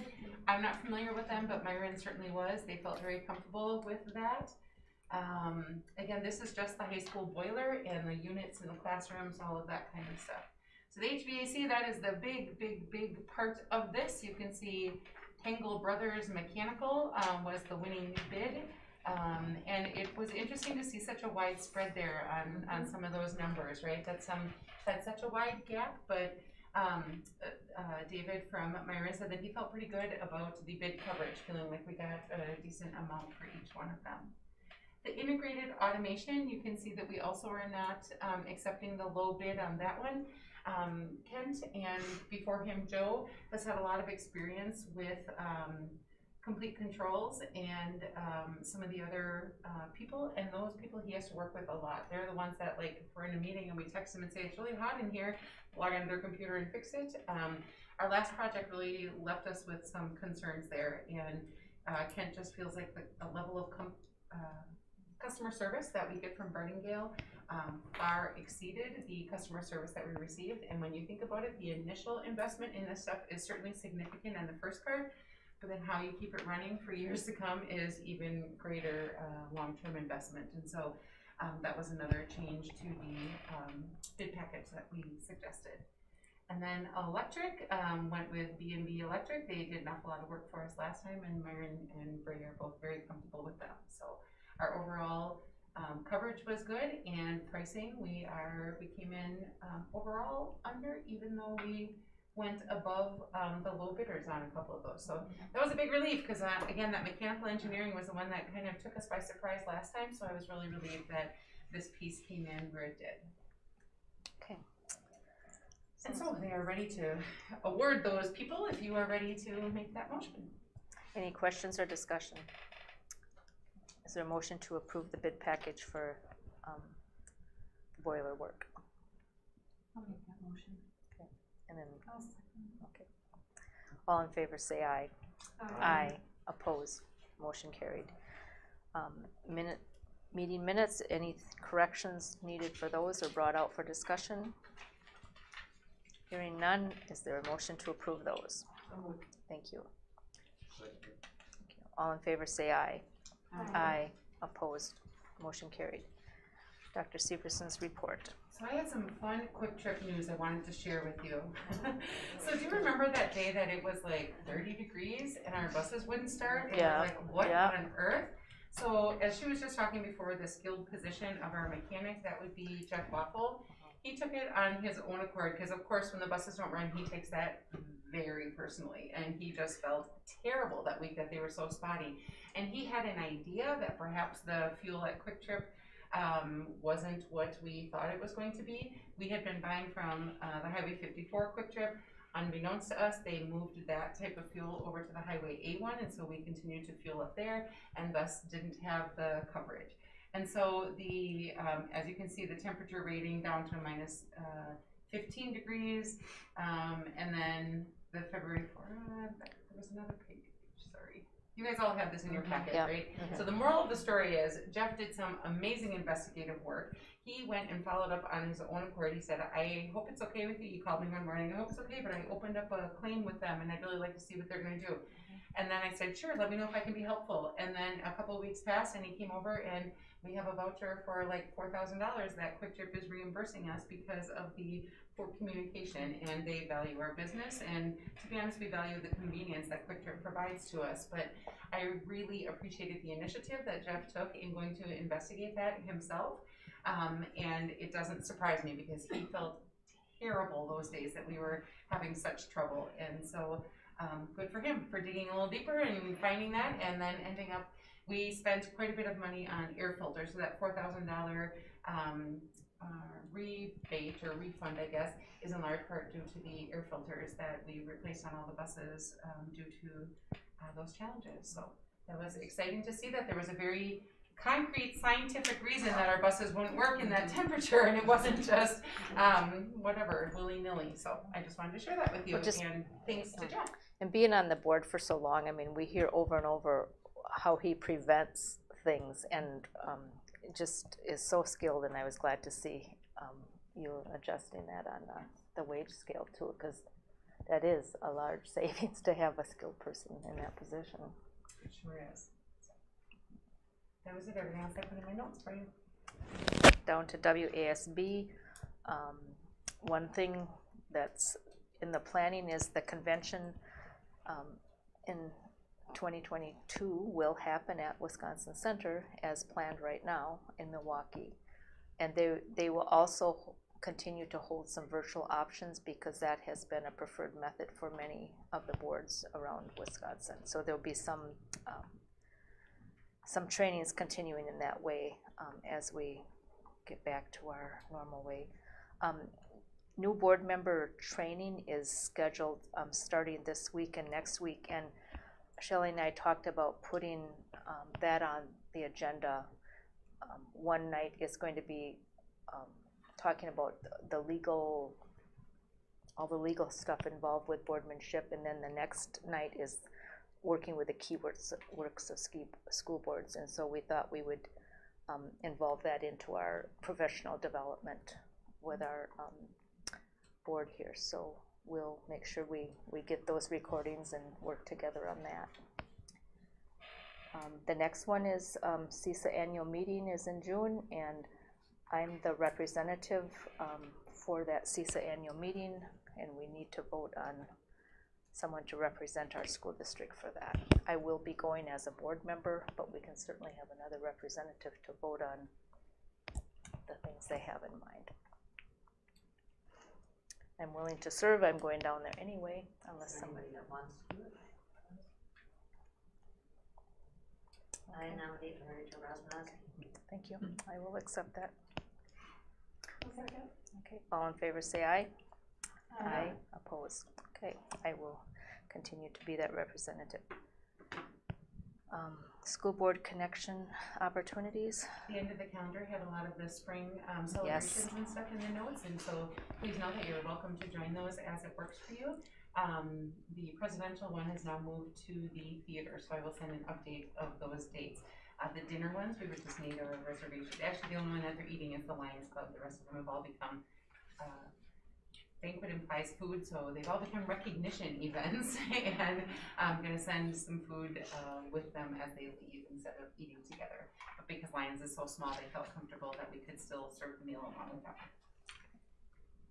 Okay. So please let me know if you're coming. All right. Okay, future agenda items.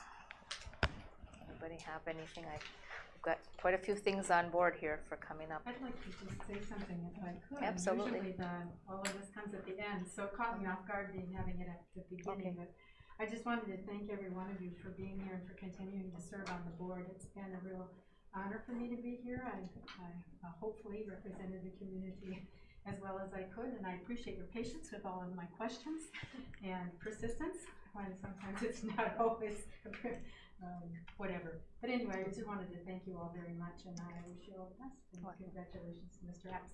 Okay, well, Thank you so much for your service, Patty. Thank you. Very much. Yeah, thank you. You gonna bring us out or make your Oh, I motion? can. Yeah. I move to adjourn. Okay. There you go. Okay, There you go. we have a motion to adjourn. Is there a second?